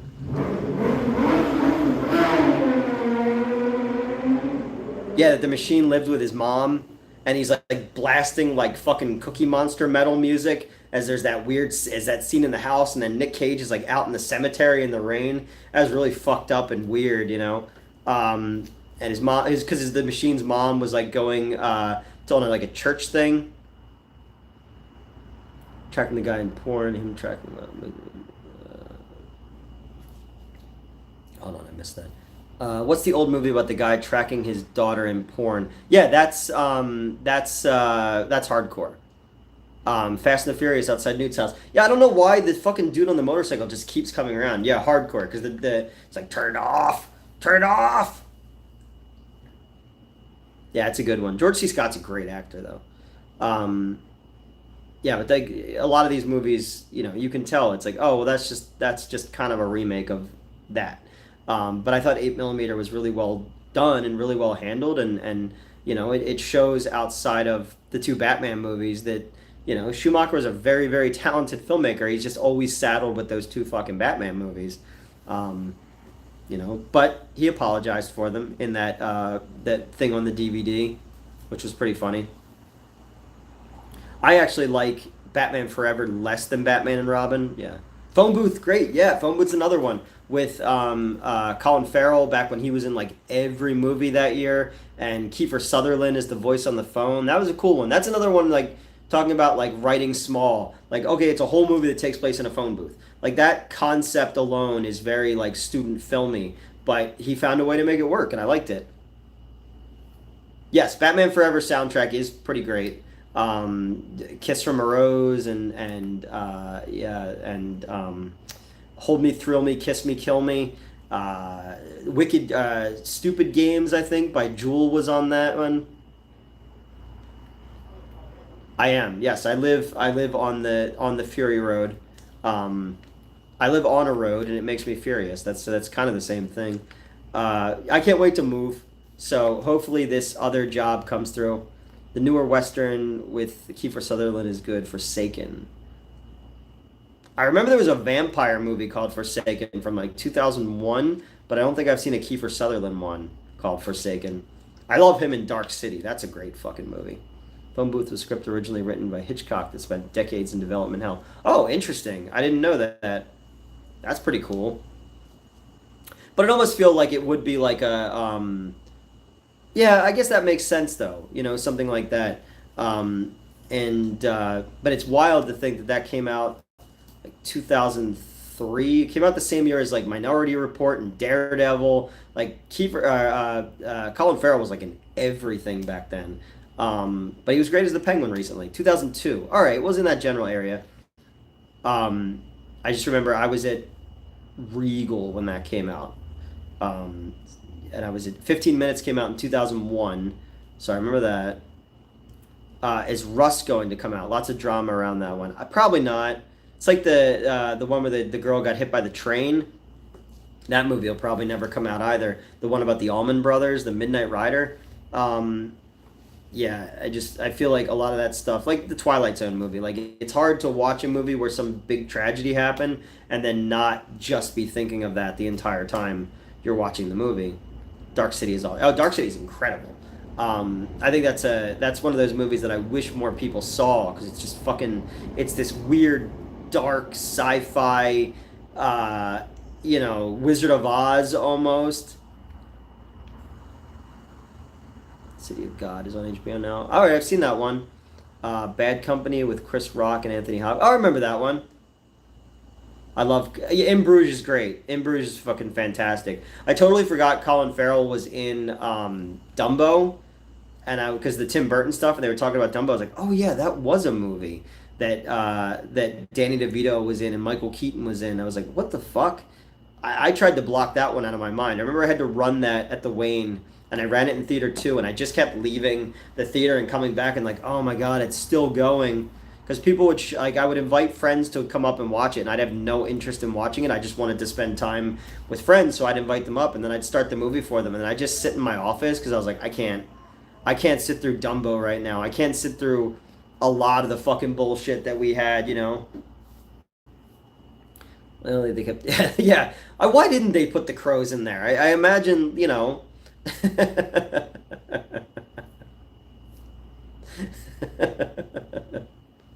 What was Disney thinking?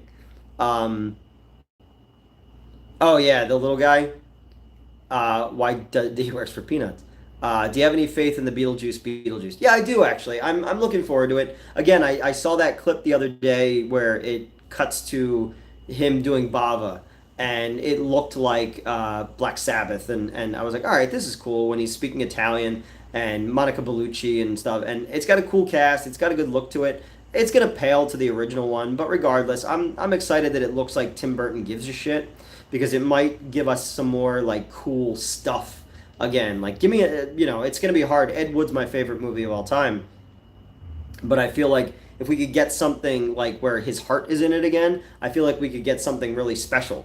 I'd love a world where you've got like weird directors doing weird shit again. I know that he wants to do like an Attack of the 50-Foot Woman and stuff, and I was like, fuck yeah, dude! Like, give me more Tim Burton doing Atomic Age stuff.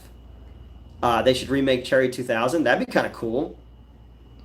I'd be all for another Tim Burton Batman movie. If they did a third one and it led into Batman Beyond, that'd be fucking dope as shit, man. Like that'd be fucking cool. Give me bring back Michelle Pfeiffer as Selena Kyle and stuff. Like that'd be awesome. Um, you know, uh, but Marlon Wayans could be Nightwing since he was supposed to be Robin. But I doubt that he's gonna come back, do something like that, and then go into the superhero genre. They're doing practical effects with some CGI. Keaton told Burton he needs to go back to his basics. No, I agree, and it looks like he has, and I think that's pretty cool. Oh, dude, a dinosaur attacks, that would be awesome. Like when I wrote Dino Geist when I was at the other company, and I showed them the dinosaur attack trading cards, and I was like this is what we need to make it look like this whole thing here, and they didn't quite understand it. But when we did the Velocipaster review, I had made a joke like, "Oh, let's make a ghost dinosaur movie. That way, you don't have to see the dinosaurs in it. You just see the impact." And I wrote it, and then I showed them the because I used to love the dinosaur attacks trading cards, and I was like, "Yeah, let's just make a whole movie that looks like this." And they didn't quite understand that, so that's just another script that's just sitting. Maybe that's what we can make in the Dakotas. If you're still on here, Will. Is we could make my Dino Geist script, since you'll save money on not seeing the dinosaurs. You would just hear them walking, and then somebody's head would just get ripped off, and there's nothing there because they're ghosts. Um, but yeah, like I said, Time Crisis, anything like horror wise with dinosaurs, I think is pretty cool. But I really didn't like those last three. I haven't liked any Jurassic Park movie since the second one. And the second one kind of loses me when the little girl does gymnastics. So, uh, call Justin and see if he's willing to make Better Off Dead 2. I don't, Justin blocked my number a long time ago, so I can't call Justin. Tim Burton does feel like he's doing Joe Dante, according to Red Letter Media. That's cool though. I mean, look, hey, Tammy and the T Rex. Let's do Tammy and the T Rex too. Uh, TATT two. Um, but Joe Dante is another one of those directors that I love. He just makes a Joe Dante movie. I like when Tim Burton just makes a Tim Burton movie. You know, I'd be all for getting back to that. We need a Steel Dawn remake. Yeah. No, I remember seeing that many times when I renting it on video or it being on late night cable and stuff like that. I don't trust Burton, kind of like Wednesday. It's all been, yeah, I mean, Matinee is great. I love Matinee. Mant, the man ant. That is a fun movie that just like it's so of its time. And being a big William Castle fan, John Goodman playing that William Castle-esque character is pretty fucking cool. And I love setting it against the in Florida at the time of the Cuban Missile Crisis. That's just a great '90s movie that I have great fondness for. Wednesday I wasn't crazy about, but I felt like that was more of a mandate uh, from Netflix to be more like Sabrina and shit like that, and to be less Adam's Family. So I like that they said with the second season they're going back to the family, because I thought she was great as Wednesday, and I liked the idea what they did with the family. I just think there wasn't enough of them. They just dealt with the kind of X-Men, Harry Potter, Twilight School too much. I feel like Jenna Ortega is starting to get typecast. Well, yeah. The Howling is my go-to watch list, and American Werewolf in London. Um, can't go wrong with a good werewolf movie. I'd love to make a werewolf movie one day. It would just like the special effects are really expensive because you wouldn't want a shitty one. It's all right. She was basically Sheldon Cooper through Big Bang Theory. Yeah, I could see that. I used to date a girl who looked like the blonde on that show. Krista. She looked like Kelly Cuoco, who's now Harley Quinn. Um, but I never actually watched The Big Bang Theory. Oh, people would always say, "Oh, you'd really like that show. It's about comic books and stuff." And I was like, no, not everybody who reads comic books has autism. A lot of them, no, most people like anime have autism. But that's cool. Good for them. Not my bag. But yeah, it took me a while to get through Wednesday. Funny how Johnny Depp and Jenna Ortega have come say they are not relationship, and there's a lot of news outlets saying they were. Oh, really? Yes, Big Bang Theory is nerd face. I agree. Um, you know, uh, Blackface, but for nerds. I know you didn't have to explain it. It's like when people play another what did that dude used to say? Pizza face or pasta face or something like that when people would play Italian. Um, but yeah, no, I get it. Is it true that movie theater seats are more dirty than porn movie set? Yeah, probably because I've been on some porn movie sets and they're pretty clean and everything is well regimented. Movie theaters, a lot of them they just let that shit go. We have the theater I run now has like faux leather reclining seats, so I go through at the end of the night with a bucket with a rag of sanitizer and kind of wipe them down because it's gross and people like are disgusting and those seats are expensive. So at the end of the night, I tend to go through or I send an employee through to kind of wipe down the seats that people are sitting in. What porn sets have you been on? I don't know the names of the movies, but in the early 2000s after film school, I have a couple friends who are in the industry and I needed money and I was living out there. So I did some behind the scenes stuff. I also worked in some post production on some stuff as well. Um, you know, uh, so yeah, it paid pretty well. And it was interesting because eventually you just forget that it's like when you're working on any kind of project. I'm the reason that Pee Wee got busted. Yep, it was my movie you went to see. So you were like Orgasmo. I was the stunt cock. Yes. No, I was. I was working behind the scenes, like loading lights and cables and stuff out of trucks, going and running and getting coffees and duct tape and pens, whatever they needed on sets and stuff like that. I was outside kind of directing traffic because we shot a couple things like in the valley and where people had to park. and stuff like that. And then yeah, I was kind of like a gopher a bunch of times. There's only like three, I think. The guy who delivers coffee, then watches. No, I didn't really, not like shyness, but I thought it'd be weird to be in the room if I wasn't like directly like I was. There was only one time where I was there behind the camera, like on set, and I was marking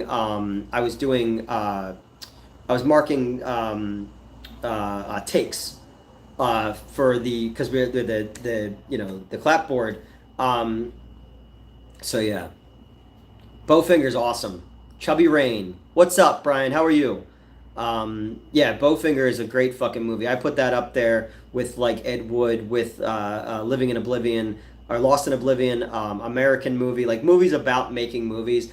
Dolomite is My Name would be up there as well. I love Son of Rainbow is another fun one. Just I love movies about making movies, and Bowfinger is one of those ones. Steve Martin, Heather Graham, Eddie Murphy, Christine Baranski, they're all so fucking good in that movie. What's the name of Mindhead is like the name of like the fake Scientology that's in it. That's a good fucking movie. Keep it together. I'm keeping it together. And they hire like those Mexican like day laborers who wound up like winning an Academy Award at the end. I love the movie Black Dynamite. Watch it again. Never forget how good it was. Yeah, Black Dynamite's fantastic. Um, when we're talking about this blaxploitation movie, one of the Mindhead guys, Terrence Stamp. Yes.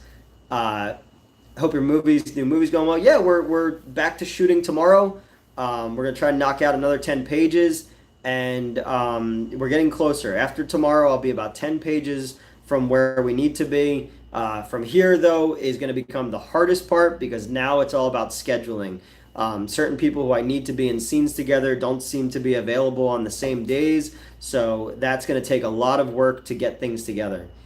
The new Indiana Jones game is coming out and it's canon to the movies. I saw the trailer for the game. I'll probably never play it, but it looks cool. I'm always a fan of new Indiana Jones. It's a really amazing accomplishment. Yeah, man, like getting Darcy the Mail Girl out to shoot and having 40 minutes of the movie in the can right now.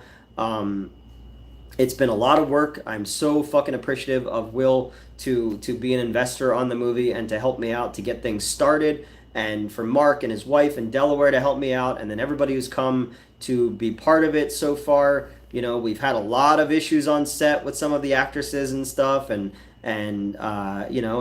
Race flew across the country on his own dime to come help me, and Metz was a big help, and my ex-girlfriend Amber was a huge help, and my ex SJ was a huge help. Like I had a lot of ex-girlfriends and former employees on set, and we're doing don't let the haters get you down. We've accomplished more than they ever will. Well, I hope so. And outside of some people, how much does it cost to make a movie? Right now, we've spent about $13,000 to shoot what we have. Now that 13,000 so far, some of that is for what we've shot, and then some stuff is for people who we're gonna shoot with and locations and stuff.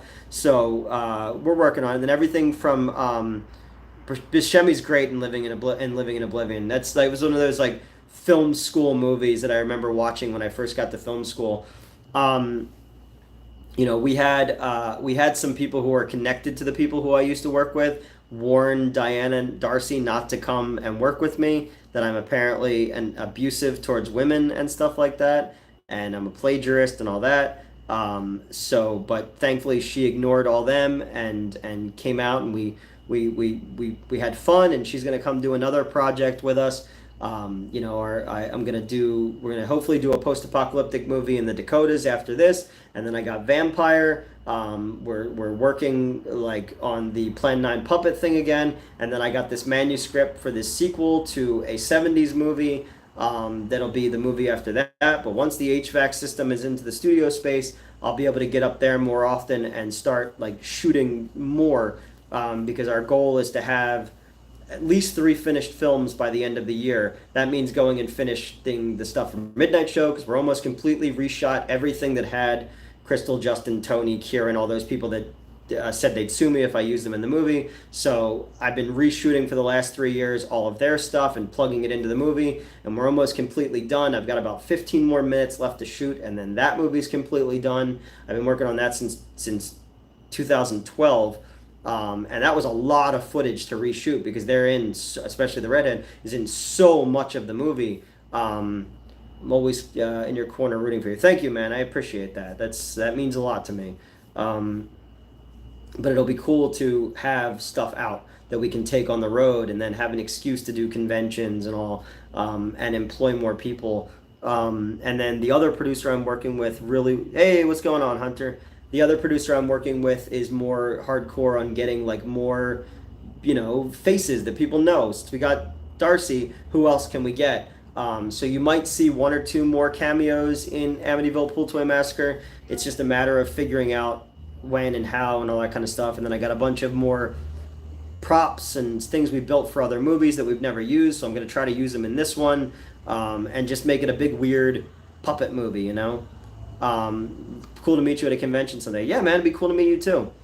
I had to get ready to work. I'm gonna overnight security for a department store. That's awesome, man. Congratulations. I'm glad you got out of the theater game and doing something else. And I hope you're happy and healthy and all that kind of stuff. And check in with me more often. We were wondering. Metz and I were actually talking about making sure you were okay, because there's a bunch of you guys we'll hear from a lot, and then we won't hear from people. I just want to make sure that everybody, you guys all looked after me. I want to make sure that I'm looking after you as well. Not that I'm happy or healthy or anything like that, but I want to make sure that the people who had my back know that I have their back too, and all that. Weird big puppet movie. Yeah, I mean, you should see some of the shit that's in Pool Toy already. I posted some pictures, but some stuff I haven't posted because I don't want to ruin the surprise. We gotta. It was rough when I lost my job, but I'm doing good now. That's awesome, man. That's awesome. And I trust me, I'm right there. I know. We need a Newt bobblehead. I kind of do it all the time. The Italian comes out in me when I get like my whole body into shit. Um, but it's all right. That'd be kind of cool. It's always been my dream is to be an action figure. I think that'd be fucking cool to be an action figure. Is Meet the Feebles on Blu-ray here in the U.S.? That's a good question. I don't know. What's up, everybody? Hey, what's going on, man? And it's on YouTube. I don't know if it's on Blu-ray. Is Dead Alive on Blu-ray? Because I have the old VHS one of it. I don't know. Because I even have the old Frighteners with the little snap case. But no, Meet the Feebles is fucking great. That's another one of those ones with us doing the Plan 9 one with puppets. Just having all kinds of puppet shit. We always talk about Meet the Feebles. I'm stoked for you, man. You're learning a lot of the CGI stuff. Yeah, we're adding a lot of CGI components as well. We were so rushed with filming and with the weather not cooperating and stuff like that. Frighteners is underrated as shit. That was supposed to be a Tales from the Crypt movie, but Zemeckis was like, this is too good. It has to be its own thing. But yeah, so we're adding a lot of CGI components. I put it on the Patreon, some of the CGI tests I've been doing. We're going to be adding a lot of cool shit. And I've been slowly scanning some of the puppets into the computer as well so we can digitally manipulate them more. Practical effects is always going to be my main thing, but if we can make this $14,000 movie look like it cost $100,000, like that's going to only help me with getting more jobs and making sure that people feel like making sure the investor knows that his money was going to the right place and that I had a vision for this. Like, I know it's stupid to say a vision when you're talking about Amityville Pool Toy Massacre. It's fucking schlock. It's stupid. But I want the movie to have motion and kinetic energy and stuff like that. So it's not just putting the camera in one spot and then just having people talk, or like a movie of just people walking in the woods to kill time or something like that. Like, I wanted it to feel like a real movie, because that's going to be my best revenge on all the haters. Like, oh, we made something competent looking, and that's kind of my biggest thing is the script hasn't read the way that I wanted the script to read. I feel like it could have been stronger. I feel like some of the performances could have been stronger, but that's also my fault as a director of being like not fully prepared for that side, Live action Michael J. Fox, aside from Back to the Future and Teen Wolf. Secret to My Success, he's great in that one. He used to be on this. He was on this thing called High School USA or something that like was really weird, and Crispin Glover is in it as well. And then they did a TV show version of it, and Joel from Mystery Science Theater was in the TV version.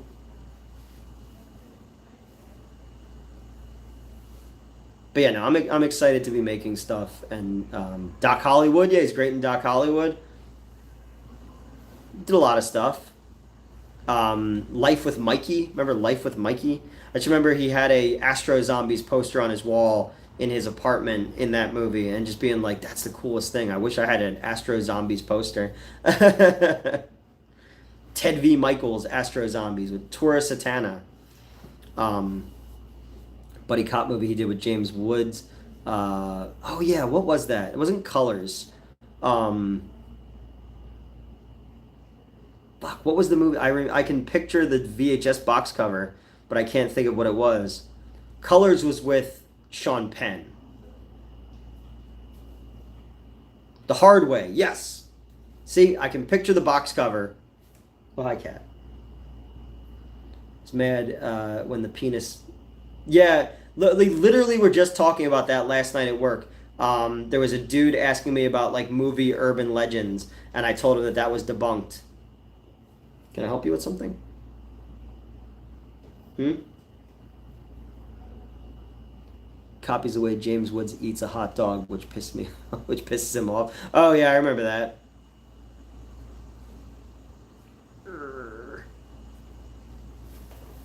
Come here. Yep. Come here. Nope. No. Yep. Nope. All right, fine. Be that way. You jumped down just to lay right back on my feet again. You could just be up here. Glowing green cat eyes. Yeah, she's pure evil.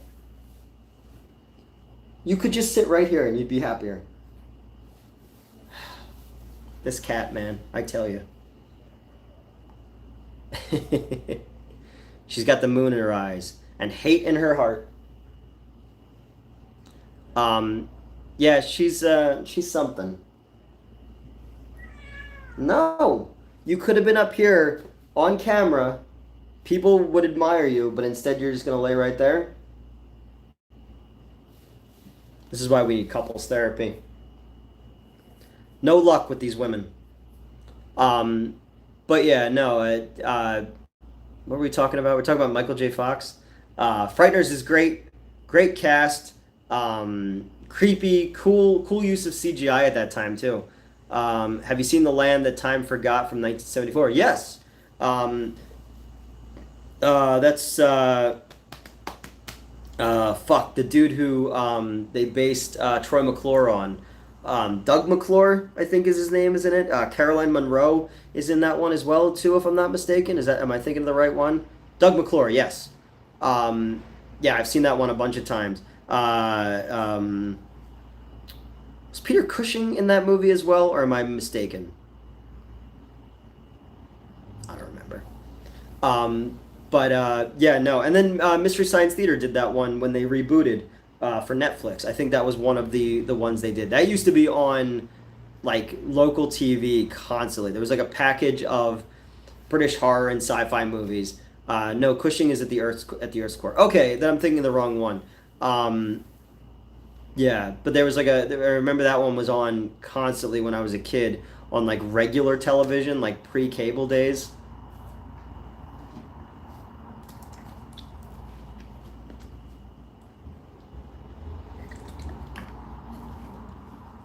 Eric Stoltz. Well, I liked in the Flash where they did that whole thing, where it's the alternate timeline where Eric Stoltz stayed as Marty McFly.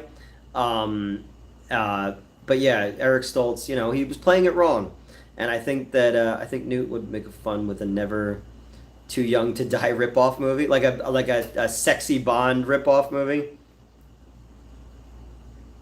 Oh, okay, yes, all right. That's why I'm mistaken then, because Cushing was in the Daleks movie.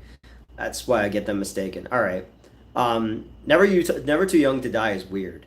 Uh, with Gene Simmons as like a trans like Bond villain, and was it Apollonia or Vanity was in that one as well with John Stamos. Um, I used to get that and If Looks Could Kill, the Richard Grieco movie, confused because they're kind of the same thing. Um, but I would pick Stamos over Grieco. And anybody who's seen my Richard Grieco picture where he kidnapped me, where he had cocaine all over his face because he thought I was a dude he made a movie with in Buffalo, and it was really weird and uncomfortable.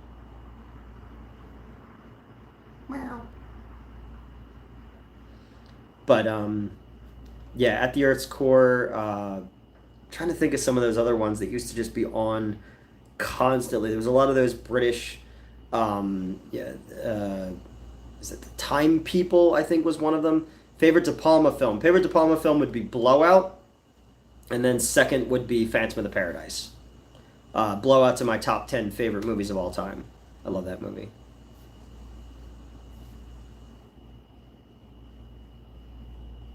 The People That Time Forgot. Yes, with the guys with like the robots with like the speaker for a mouth. It's too bad you can't use the Greco Coke nose picture for a T-shirt, right? Every time I post that picture though on like social media, people are like, "That's not real." I was like, "Yeah, it is, man. It's fucking crazy." That was a wild, wild night, and none of my so-called friends back then helped me. You know, we can't say anything because they all block me now, so it doesn't matter. But yeah, that was a wild fucking evening for all everyone involved. um, yeah, good old New Jersey Horror Con. That was 2019, 2018, 2019. Um, I saw Blowout for the first time in July on Amazon Prime with my dad. It's a great movie and filmed in Philadelphia, obviously. Great cast with Dennis Franz and Travolta and and yeah, that's a fucking banger of a movie. John Lithgow is the Liberty Bell killer. Um, yeah, I love that movie, and the score is fantastic. That ending shot of her scream as he's sitting in the booth, and it's just like so fucking haunting.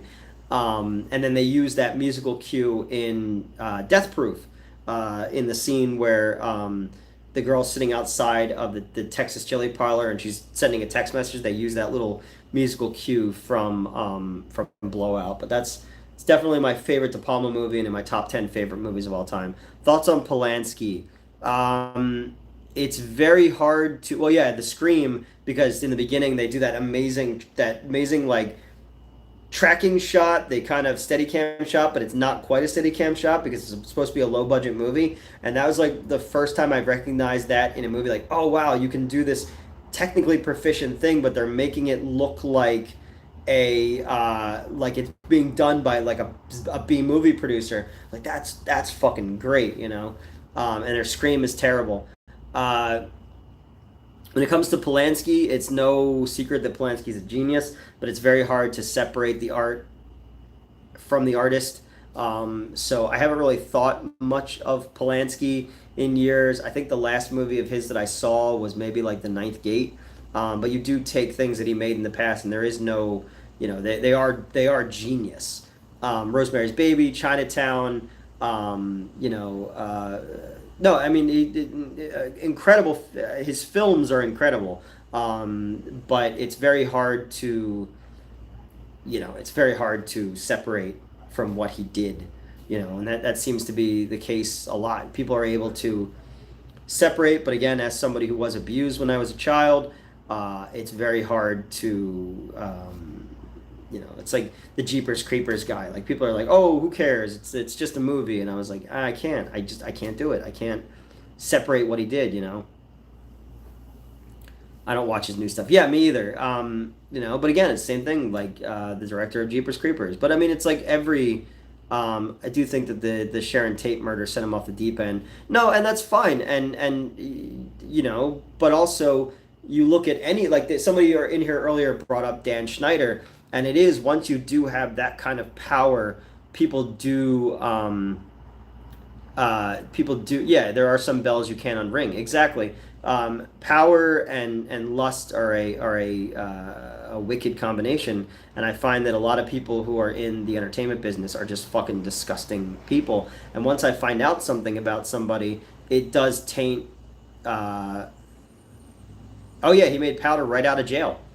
Powder is a movie where, like, he's like, I'm different, and you persecuting me, because it was basically like this dude's a pedophile in the director, and he's like, he's making this character say, like, it's okay to engage in your desires, and it's like, that's gross, like, um, so it's hard, and as you find out more and more about Hollywood people being fucking nightmares, it is easier for me to go, like, no, I just have to separate myself from that completely. Like, we need more people like Keanu Reeves who are just like wholesome, like, can we get more of that, please? Because I've made a lot of mistakes in my life and done a lot of stupid shit, but I would never go down those roads. You can watch the hell out of cinema because most people who didn't get caught are called out. No, exactly, and that's the thing. But once you find out about it, we live in a world now where I just assume the worst about people going into it, and then just hope for the best.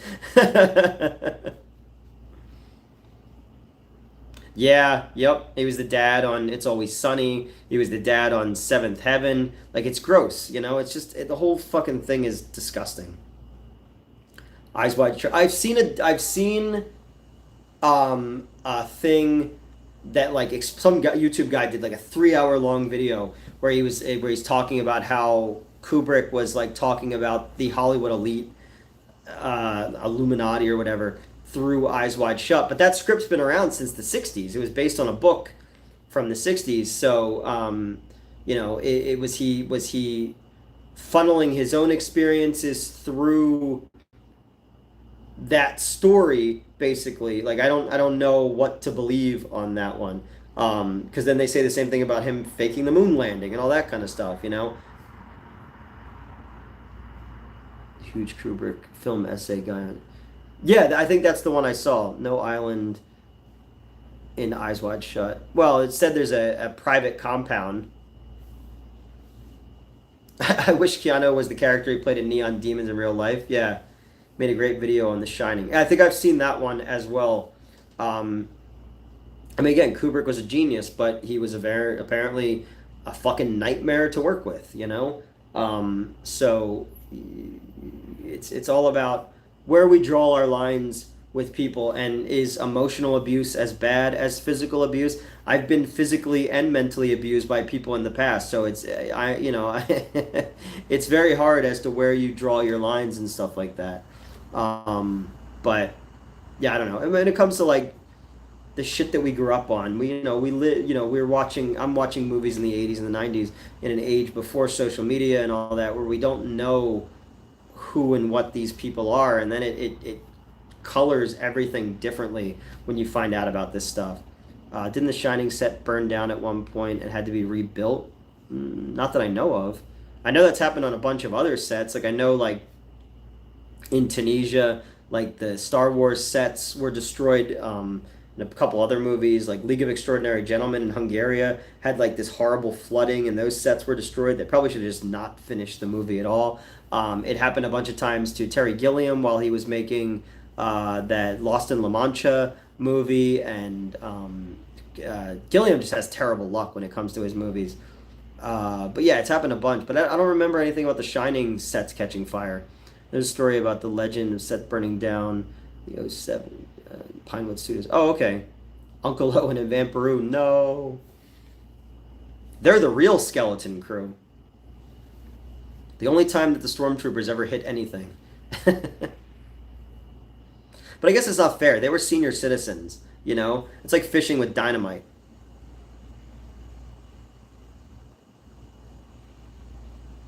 Brazil might be my favorite film of all time. It's great. That's what shot was German novel. Oh, okay. Shows what I know. But Eyes Wide Shut was a movie that I didn't really appreciate. Yeah, again, the Shelley Duvall thing. Everybody blames. There's a picture of the director laughing in the rubble. Oh, really? I'll look at that when we finish streaming. Yeah, I know that Shelley Duvall forgave him, but like, he was hard on a lot. Like, Harvey Keitel walked off of Eyes Wide Shut because he's just like, you want me to do how many takes? Fuck you, no. Um, so he was demanding because he knew what he wanted because he was a genius. I try never to do more than 4 takes of anything. And I'm like, whatever, we'll figure it out in editing and we'll figure it out in coverage. I shoot a lot of coverage when I shoot movies. That way, if something's not working, I could just use an alternate take or an alternate angle or something like that, and we could ADR it or something. Because I'm like, nobody's got time to do fucking 20 takes of especially a haunted pool toy movie. So no one will ever confuse me with Stanley Kubrick. One day I'll make a really good movie though. Once I figure out what I'm doing, I'll make at least one that people will go, "All right, that was pretty good." Till then, we'll just make a bunch of like highly mediocre movies. Keep in mind that Shelley Duvall went from working with Kubrick on The Shining to Altman on Popeye, who was also a notorious director. Yeah, of course. Um, you shooting digital? Oh yeah, no, we're shooting digital. I'd love to see a Newt art house movie. No, I don't have an art house movie in me. Um, I don't believe that I could. No, come on. I love Popeye, man. I love that movie. I've always been a huge fan of that movie. I'd love to go and visit those sets because they still stand. I don't think I have an art house movie in me only because I don't feel like I have anything to say that would mean anything. I don't think that my life experiences translate to a universal story. I also feel like yes, in Malta, I just feel like I'm better served doing exploitation, and trying to make people laugh or whatever. I think that I don't know. I feel like drama is pretentious, especially if you don't have class act. If you can't afford like fucking Tilda Swinton, then why, as an independent filmmaker who's trying to make money and get another job, are you not doing horror or exploitation? Those are the easiest jobs to get paid back on. Be like Lynch when he asks people what he means, you just say no. Can you explain that? No. Would it be cool to do like trippy, artsy shit in a movie occasionally? Yeah, I have weird fucking ideas, man. Have you ever watched Hats Off Entertainment on YouTube? Hats Off Entertainment. Is he the guy who does like almost cult classics? How do you feel about Baron Munchausen? I love that movie. I think that's a visual buffet. There's so many tricks and so many fun cameos, and in that one, yes, okay, yes, I've watched a bunch of his stuff before. I like everything I've seen with that. That's Hats Off Entertainment. Okay, yeah, I watched one on like Uncle Buck, and like he did one on like Clifford, the Martin Short movie. I think he did one on like Dennis the Menace, maybe. But I've seen a bunch of his videos. But I'd think at some point I'd love to do something. I love his podcast with his friend Ryan. Oh, I didn't know he did a podcast. I don't really follow, given where I used to work and given they're associated with so many film people and stuff. I tend to avoid a lot of YouTubers only because I don't know who's associated with who. And I'd rather not dwell in places where people who I used to work with could pop up at some point. So I tend to like avoid most YouTubers. Like I know Brad Jones is connected to those guys, but I've been watching his stuff for so long that I'm a fan. But for the most part, I tend to avoid a lot of film YouTube people. Like I stopped watching Red Letter Media back when they made fun of me. I unsubscribed to a lot of channels just because they piled on after the whole plagiarism thing happened. And then, some of these more popular channels work with people who I used to work with. So I just kind of, I don't know. I just stay in my own little bubble over here. Should be a remake of Grumpy Old Men with Liam Neeson and John Malkovich. I'd watch that. Who would play the Burgess Meredith character now, though? I didn't know me. Yeah, Red Letter Media made fun of me back when the whole plagiarism thing happened, and it sucks because I'm the one who introduced, uh, you know, Justin and James and all those people to Red Letter Media back when we were doing Underbelly, and then for them to make fun of me, I was like, oh, all right, fuck you guys, and I unsubscribed to that, and I've never looked back, you know, but I deserved what I got. Get Harrison Ford, who is a grumpy old man. Yeah, there you go. Tommy Lee Jones could do it. He's a grumpy old man. Um, they're doing, yeah, I know they're doing a Blank Check is a good film podcast, New York based. All right, I'll check that out. I remember that movie.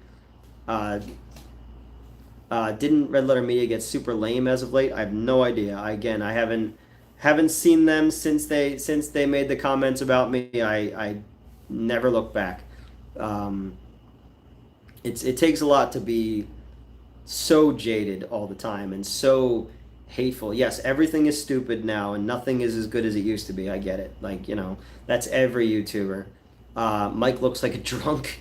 Yeah, it's weird because way back in the day, hear me out, Blank Man 2, let's do it. Blank Man 2, Meteor Man 2, let's go, Steel 2, come on.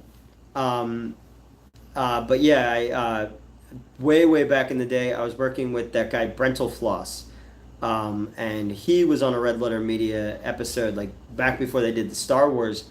If you're gonna do Mystery Man 2, though, you have to do the real team from the comics and have the flaming carrot on there, or you're not doing it properly.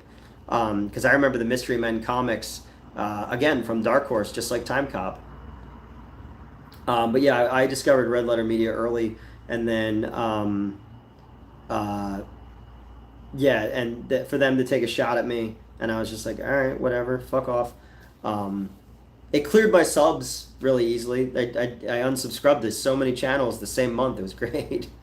And we're coming up on 3 years, so that should be fun. I always like being reminded every October of the worst period of my life. The Blue Raja and the Shoveler are my favorite members. That was a fun movie, and it didn't. I think if it came out nowadays, it would be more accepted than it was then. But the Spleen, the Bowler, YouTube plagiarism isn't serious. I thought they were joking. No, they were pretty serious about it because they made a couple jabs. And no, it is serious. I mean, it's serious enough to ruin my entire fucking life and cause me 20-something-year-old friendships and my own health and safety. People are calling in threats to my job I had to take after that because of a fucking YouTube channel, and I still have to deal with it. You have to remember your Game of Thrones. Never forget that you were the rest of the world. Let's see what that was. I missed that last one. Sorry, I had a text pop up at the same time.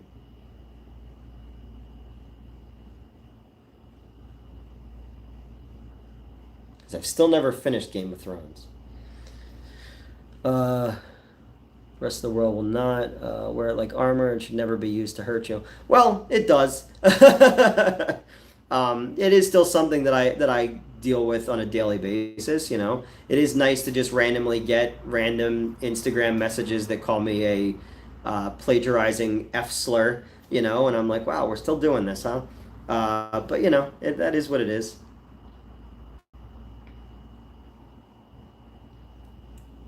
I don't think the final season of Game of Thrones is bad. The battles were thrilling. Yeah, I got pretty far into Game of Thrones. Then I started watching something else, and then I just kind of lost interest and never went back to it. The first season wasn't that great. It took me a little bit of time to get into it. But then once I started to like it, I really started to like it. But then I just kind of lost it. I got to take a picture with and get an autograph of John Cleese at a convention I went to 3 weeks ago. Oh, that's cool. I'd love to meet a member of Monty Python, man. Huge Monty Python fan growing up, and still am. I'll just throw on some of their Flying Circus stuff sometimes just in the background because I just like it like audio wallpaper. John Rhys Davies and 2 Disney princess voice actors. That's cool. I was in an elevator once with the Ariel voice, and I didn't know it was her. Any unmade iterations of films like Tim Burton's Superman, Jason Momoa, Curse You Wish Had Been Made. Yeah, I mean. Newt's a lumberjack and he's okay. I don't know. I mean, I'd love to have seen the Tim Burton Superman. I think we were robbed of that. Again, the Ben Affleck Batman. I would have loved to have seen that script, even in animated form or as a comic book, because everything I read, people say that read it were like, this is the best Batman script ever. And I feel like we were robbed of that. The Momoa Crow, I would have liked to have seen that because he wasn't Eric Draven in it. I think it would have been cool to see a different story. Rob Zombie's Crow script, you know? Went to a Q&A. Oh, that's cool. Well, George R. R. Martin didn't finish Game of Thrones either. Oh, well, that's very true. Winter is coming. I don't know. There's a bunch of movies that I would have loved to have seen. I don't know. There's weird, non-produced like Godzilla movies. Weird non-produced Freddy versus Jason scripts. Like there's so much shit that like never saw the light of day that I'm like that would have been weird. It would have been cool to see how film would have changed if those versions like what would have rippled out of that and what we have gotten if studios didn't meddle so much or if budgets weren't so high or if actors didn't die and stuff like that. It's weird to think this alternate history of cinema if we would have gotten some of these things. But I still to this day would love to see just an animated version of the Tim Burton Superman. I make the joke that Fat Therapist, The Office Space, and George R. R. Martin. Oh, okay. Yeah, Terry Gilliam's Watchmen or Darren Aronofsky's Batman. Shit like that is weird. Stuff that we heard was coming for so long and then never saw the light of day. Or like Toby Hooper's Spider-Man back in the day. Like it would have been cool to see those versions of things. Like we were talking about Eric Stoltz in Back to the Future. Like what would have happened if Eric Stoltz stayed Marty McFly? Like what would happen now? Would we still think about that movie? The actual Blair Witch 2 before the studio. Yeah, the Crow 2 before the studio messed it all up, you know? Now we're getting a Michael Bay Skibbity toilet movie starring Shia. Is that real? Oh, God. Yeah, James Cameron's Spider-Man. I heard about that for years that was going to happen. There's a lot of like what could have beens, Studio didn't decide to make a Borderlands a kids movie. We would have gotten to see the original R-rated that Eli Roth had before they left. Oh yeah, because he left to go do the Gambit movie. Yeah, he left to go do Thanksgiving, and they basically recut the movie with Tim Miller, the guy who did the first Deadpool movie. Yeah, it's weird. This whole other alternate version of cinema that we could have gotten, and it's interesting. I heard the toilet movie is real, and yeah, Michael Bay is attached. Why? Like what? Why? That's like making a fidget spinner movie at this point. Like by the time it gets to cinemas, it's already past its prime. I'm an old man, and I know what Skibbity Toilet is, so I was just like, well, why would you want to do that now? Like it's if I know what it is, it's not cool anymore. Yeah, it's weird to think what could have been in a lot of stuff. John Landis nearly did a Lost World remake in the early 90s with Sean Connery. Universal had passed for Jurassic Park. Well, that makes sense. Yeah, because you almost got Fred Dekker doing a Godzilla movie. You almost got Tim Burton doing Scooby-Doo. You almost had Tim Burton doing The Addams Family. You almost had Tim Burton doing Batman 3 before he left and they handed it over to Schumacher. Or Kevin Smith writing The Bionic Man, or Kevin Smith writing The Green Hornet. There's a million of these types of movies of what could have been. Or, what we're doing, we have the rights now to a sequel screenplay to a movie that people know from the 70s, and there was an unproduced screenplay before the writer died, and we have that screenplay, and we're going to shoot that 1975 screenplay as if it was a lost 1975 movie. And like that's kind of an alternate history of cinema. Like this is a thing that people didn't know existed for a movie that people have heard of, the first one. And I think that's kind of a cool thing that we're going to be doing next year, and is going to add something to the weird lost to time film found kind of stuff,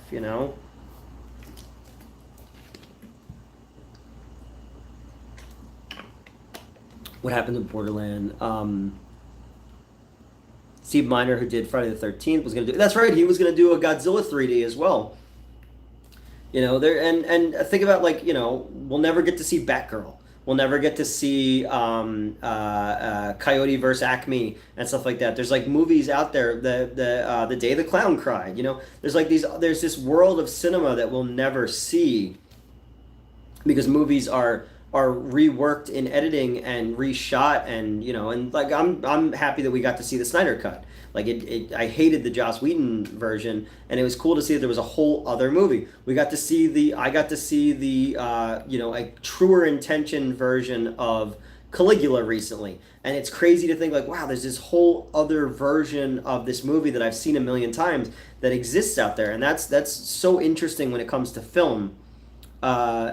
Never get to see Diary of the Dead 2. No, and I know what he had, Road of the Dead, that he wrote as well, that I know at one point his son, Romero's son, was trying to make, and then I never know what happened to that one either. I like Diary of the Dead for what it was, Bunch of Johnny Depp, lost a bunch of Johnny Depp because of Amber Heard. Yeah, that's true. Batman Forever needed more dancing. That's true. Gotta go. All right. Good night. Yeah.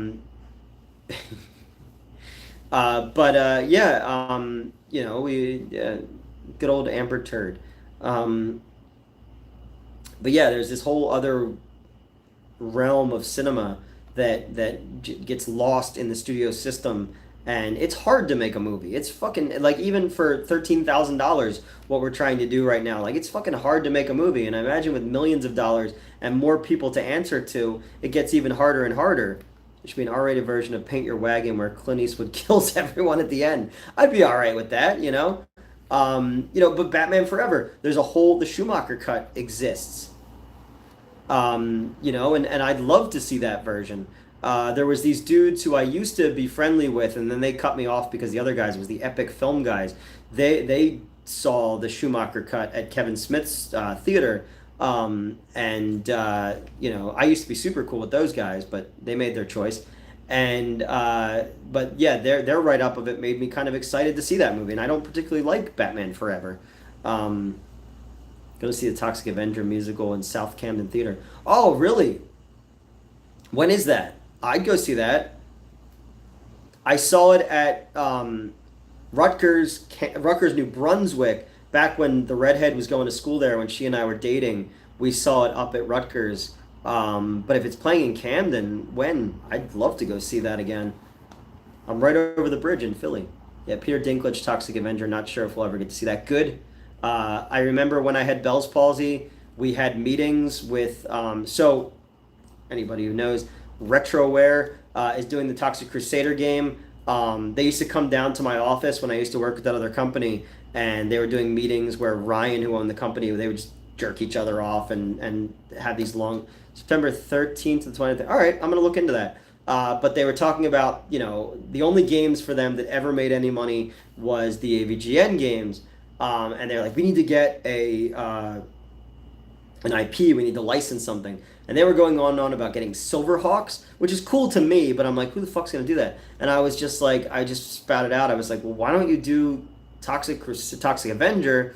They're making a new live action movie. People know James from Troma. Why wouldn't you do that? So they were like, oh my God, yeah, let's do that. So they were like, who do you know at Troma? So I got a hold of Lloyd, who got in hold of Michael Hers, and then we started having meetings. But I had Bell's palsy when we had those, so I had to sit the other side of the table so you couldn't see that this side of my face was paralyzed. But I remember when we had our meetings with Troma, and they said, well, you guys have to talk to Legendary because Legendary is doing the movie, and the guys at Legendary were telling us that the movie is like, it was shot PG-13, then they went back to make it R. It doesn't have a Troma aesthetic. It's more like The Simpsons when it comes to like its color and stuff like that. And when they explained the plot of the movie, all I kept thinking as a real Troma fan was, oh no, like this is not what Troma fans want at all. So when they say that the movie's unreleasable, it just reminds me of sitting at that table with half my face not working, listening to these Hollywood people talk about this and being like, oh no, should have gone full Phantom of the Opera. Yeah, that'd be kind of cool. I drop a chandelier on my old coworkers. Um, but yeah, so I'm the one who engaged them doing that. And has that game come out yet? I haven't seen anything of it. You know, but yeah, I put that whole thing into motion and will never get any credit for it. But they've spent a lot of money on something that they said I never had a single good idea, but I know they're spending a lot of money on that game, so I guess I had one good idea.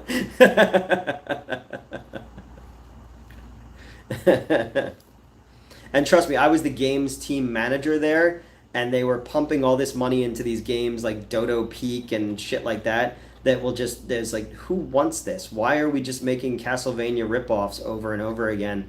The only thing that anybody ever wanted was the AVGN game. That they just remastered the other two games and put them together. And I remember like the dude who was doing that job over there put like 300 hours into Animal Crossing and wasn't doing any actual work, and then I had to fire him to and then figure out how to get like an ESRB rating and all this kind of stuff, and I know nothing about video games, and I was just there all hours of the day and night trying to figure out how to get video games made when I know nothing about this shit. And then once I was fired, they went back to all those people and like, Newt's so mean. Like, why did he do all that stuff? It's like, maybe because you told me to fire those people because they weren't doing any actual fucking work, you know? So I'm not a big fan of video games. Um, but I especially, I especially don't care about the Toxic Avenger movie, given everything. I'm kind of tainted on trauma at this point. Like, even when I shot that thing with Lloyd last year, I'm going to see Topher Grace 2-hour Hobbit edit. Is that something he did? Ironically, they all use AI to write their YouTube scripts now. Yeah, oh, trust me, I know. Hey, I'm back. I was eating something with the missus. That's cool. What did you have? Was it Chilean food? Um, yeah, everybody does now. That's fine. That's why I just talk off the top of my head, so you can never say it's AI. AI isn't that fucked up to say the dumb shit that I say. But yeah, no, I know that a lot of them use AI stuff now because uh, certain people let things slip. Um, Video games, okay. Gamers, bleh. Yeah, I agree. And it's something. It's like I could see myself getting and some tea. All right, that's cool. In Chile, we're addicted to tea. So are people here. Um, yeah, I just I could see myself liking certain types of games, but just I was left with such a negative experience from those places that it's just not something that I ever think that I'll pick up again. If I'm gonna play something, it's gonna be something really retro, because I have like that RetroCon thing where it's got like a bunch of built-in games. Um, yeah, he did to deal with being David Duke and Black Klansman. Oh God, I'm addicted to spilling the tea. Yeah, me too. Those twisted teas, uh, Plan Bs and twisted teas. Yeah, I spill tea on here from time to time. If you watch this my live streams when I get bored, I tend to say too much, doth protest too much. I'm just telling the truth, man.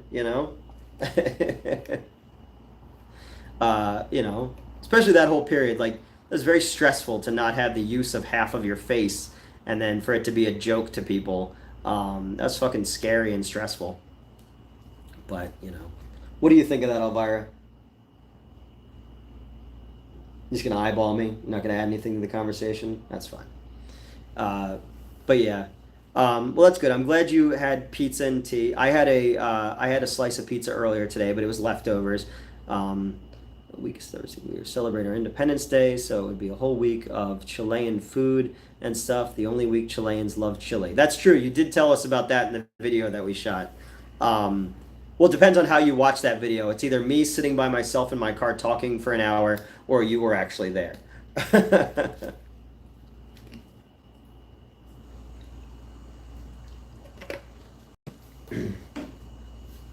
And I should be learning my lines for tomorrow, but I figure I'll stream at least another half hour We'll go 3 hours, and then we'll see what's up. Or both. Yeah. What if it was you guys in the car and I wasn't there?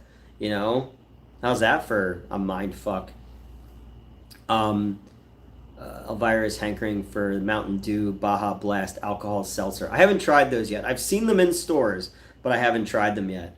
I haven't had any alcohol in quite a while. I just have no like. I guess it's part of like being a clinically depressed human is I don't really have desires for like anything of late. Like I'm like going days where I'm like forgetting to eat and I'm not like I can't sleep and it's not like anything's like wrong. It's just like I'm kind of in this autopilot mode right now when it comes to life. I'm like looking for something to like shake me up a little bit more. Um, your lines are you got a purred in mouth. Well, I'm working with Fallon tomorrow, and she does. So, uh, you know, no, I wrote them, so I should know them. It's there's some funny stuff in there. I just have to figure out how I want to play it because I'm gonna be, Maritoso was there. He got to see me directing, but I'm also lighting and I'm also blocking and I'm also doing focus pull and all that kind of stuff. So I'll be doing all that while also being in the scene tomorrow. And then worrying about my own performance on camera while worrying about all the other stuff. I was talking to the guy I'm doing the documentary with, because we're going to be pitching a documentary this week that we shot like over the last 2 years, that I haven't really told people about. But we were talking about just like needing a good AD, so I'm not responsible for doing everything by myself. But Mark's very helpful, and Mark's wife is very helpful. They've been great cinematographers and helping me with a lot of stuff because I get like everything piled on top of me, and I'm trying to like make it all work because I really, really, really want to make a really fucking cool, fun movie, and for everybody to look at it and be like, all right, yeah, look, he did something kind of cool, and we take back all those terrible things we said about it.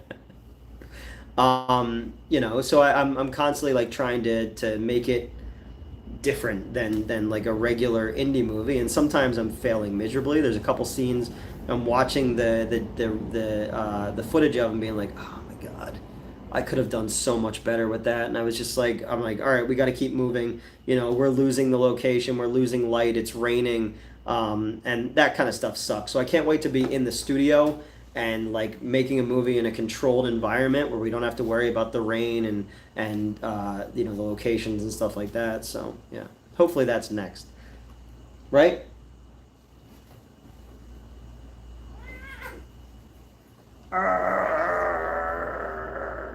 You don't even fight back anymore. You scratched me. I'm gonna call the police on you.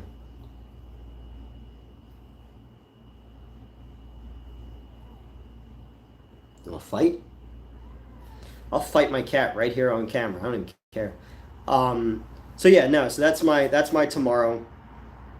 Is filming about 10 pages with Fallon, and then it's back to work. And then Thursday I have a morning meeting with another theater about a gig to run a very mom and pop indie single screen 100-year-old theater that's closer to the studio space, and then it's get right to work, and then I work till 1 a.m. every day. And then next week we're filming again with Zoe to knock out a couple more pages because September is going to be over, and I've still got so much fucking work to do to finish this movie because we want to get another movie started, at least by the end of October. So I'm going to get it rudimentary cut together and then hand it off to somebody else so we can jump into the next one. Deliverance 3000 on a backwoods planet. That'd be cool. Deliverance, but a sci-fi version. That'd be people wouldn't see that coming. Melissa and I were walking through Great Adventure last Sunday, and they kept playing. When you get to this one spot, there's like one of those games where you spray like water and it like pops a balloon for you to win. And they kept playing that, and I was like, I don't like the sound of that whatsoever. Like, my mouth is not that pretty. But yeah, every time we walked by, it would play that same little banjo beat, and I was like, are they trying to tell us something? All right, let's see if I caught up on everybody's stuff. They did that. It's Fire in the Sky. That's true. That movie's like that one scene in Fire in the Sky is fucking terrifying.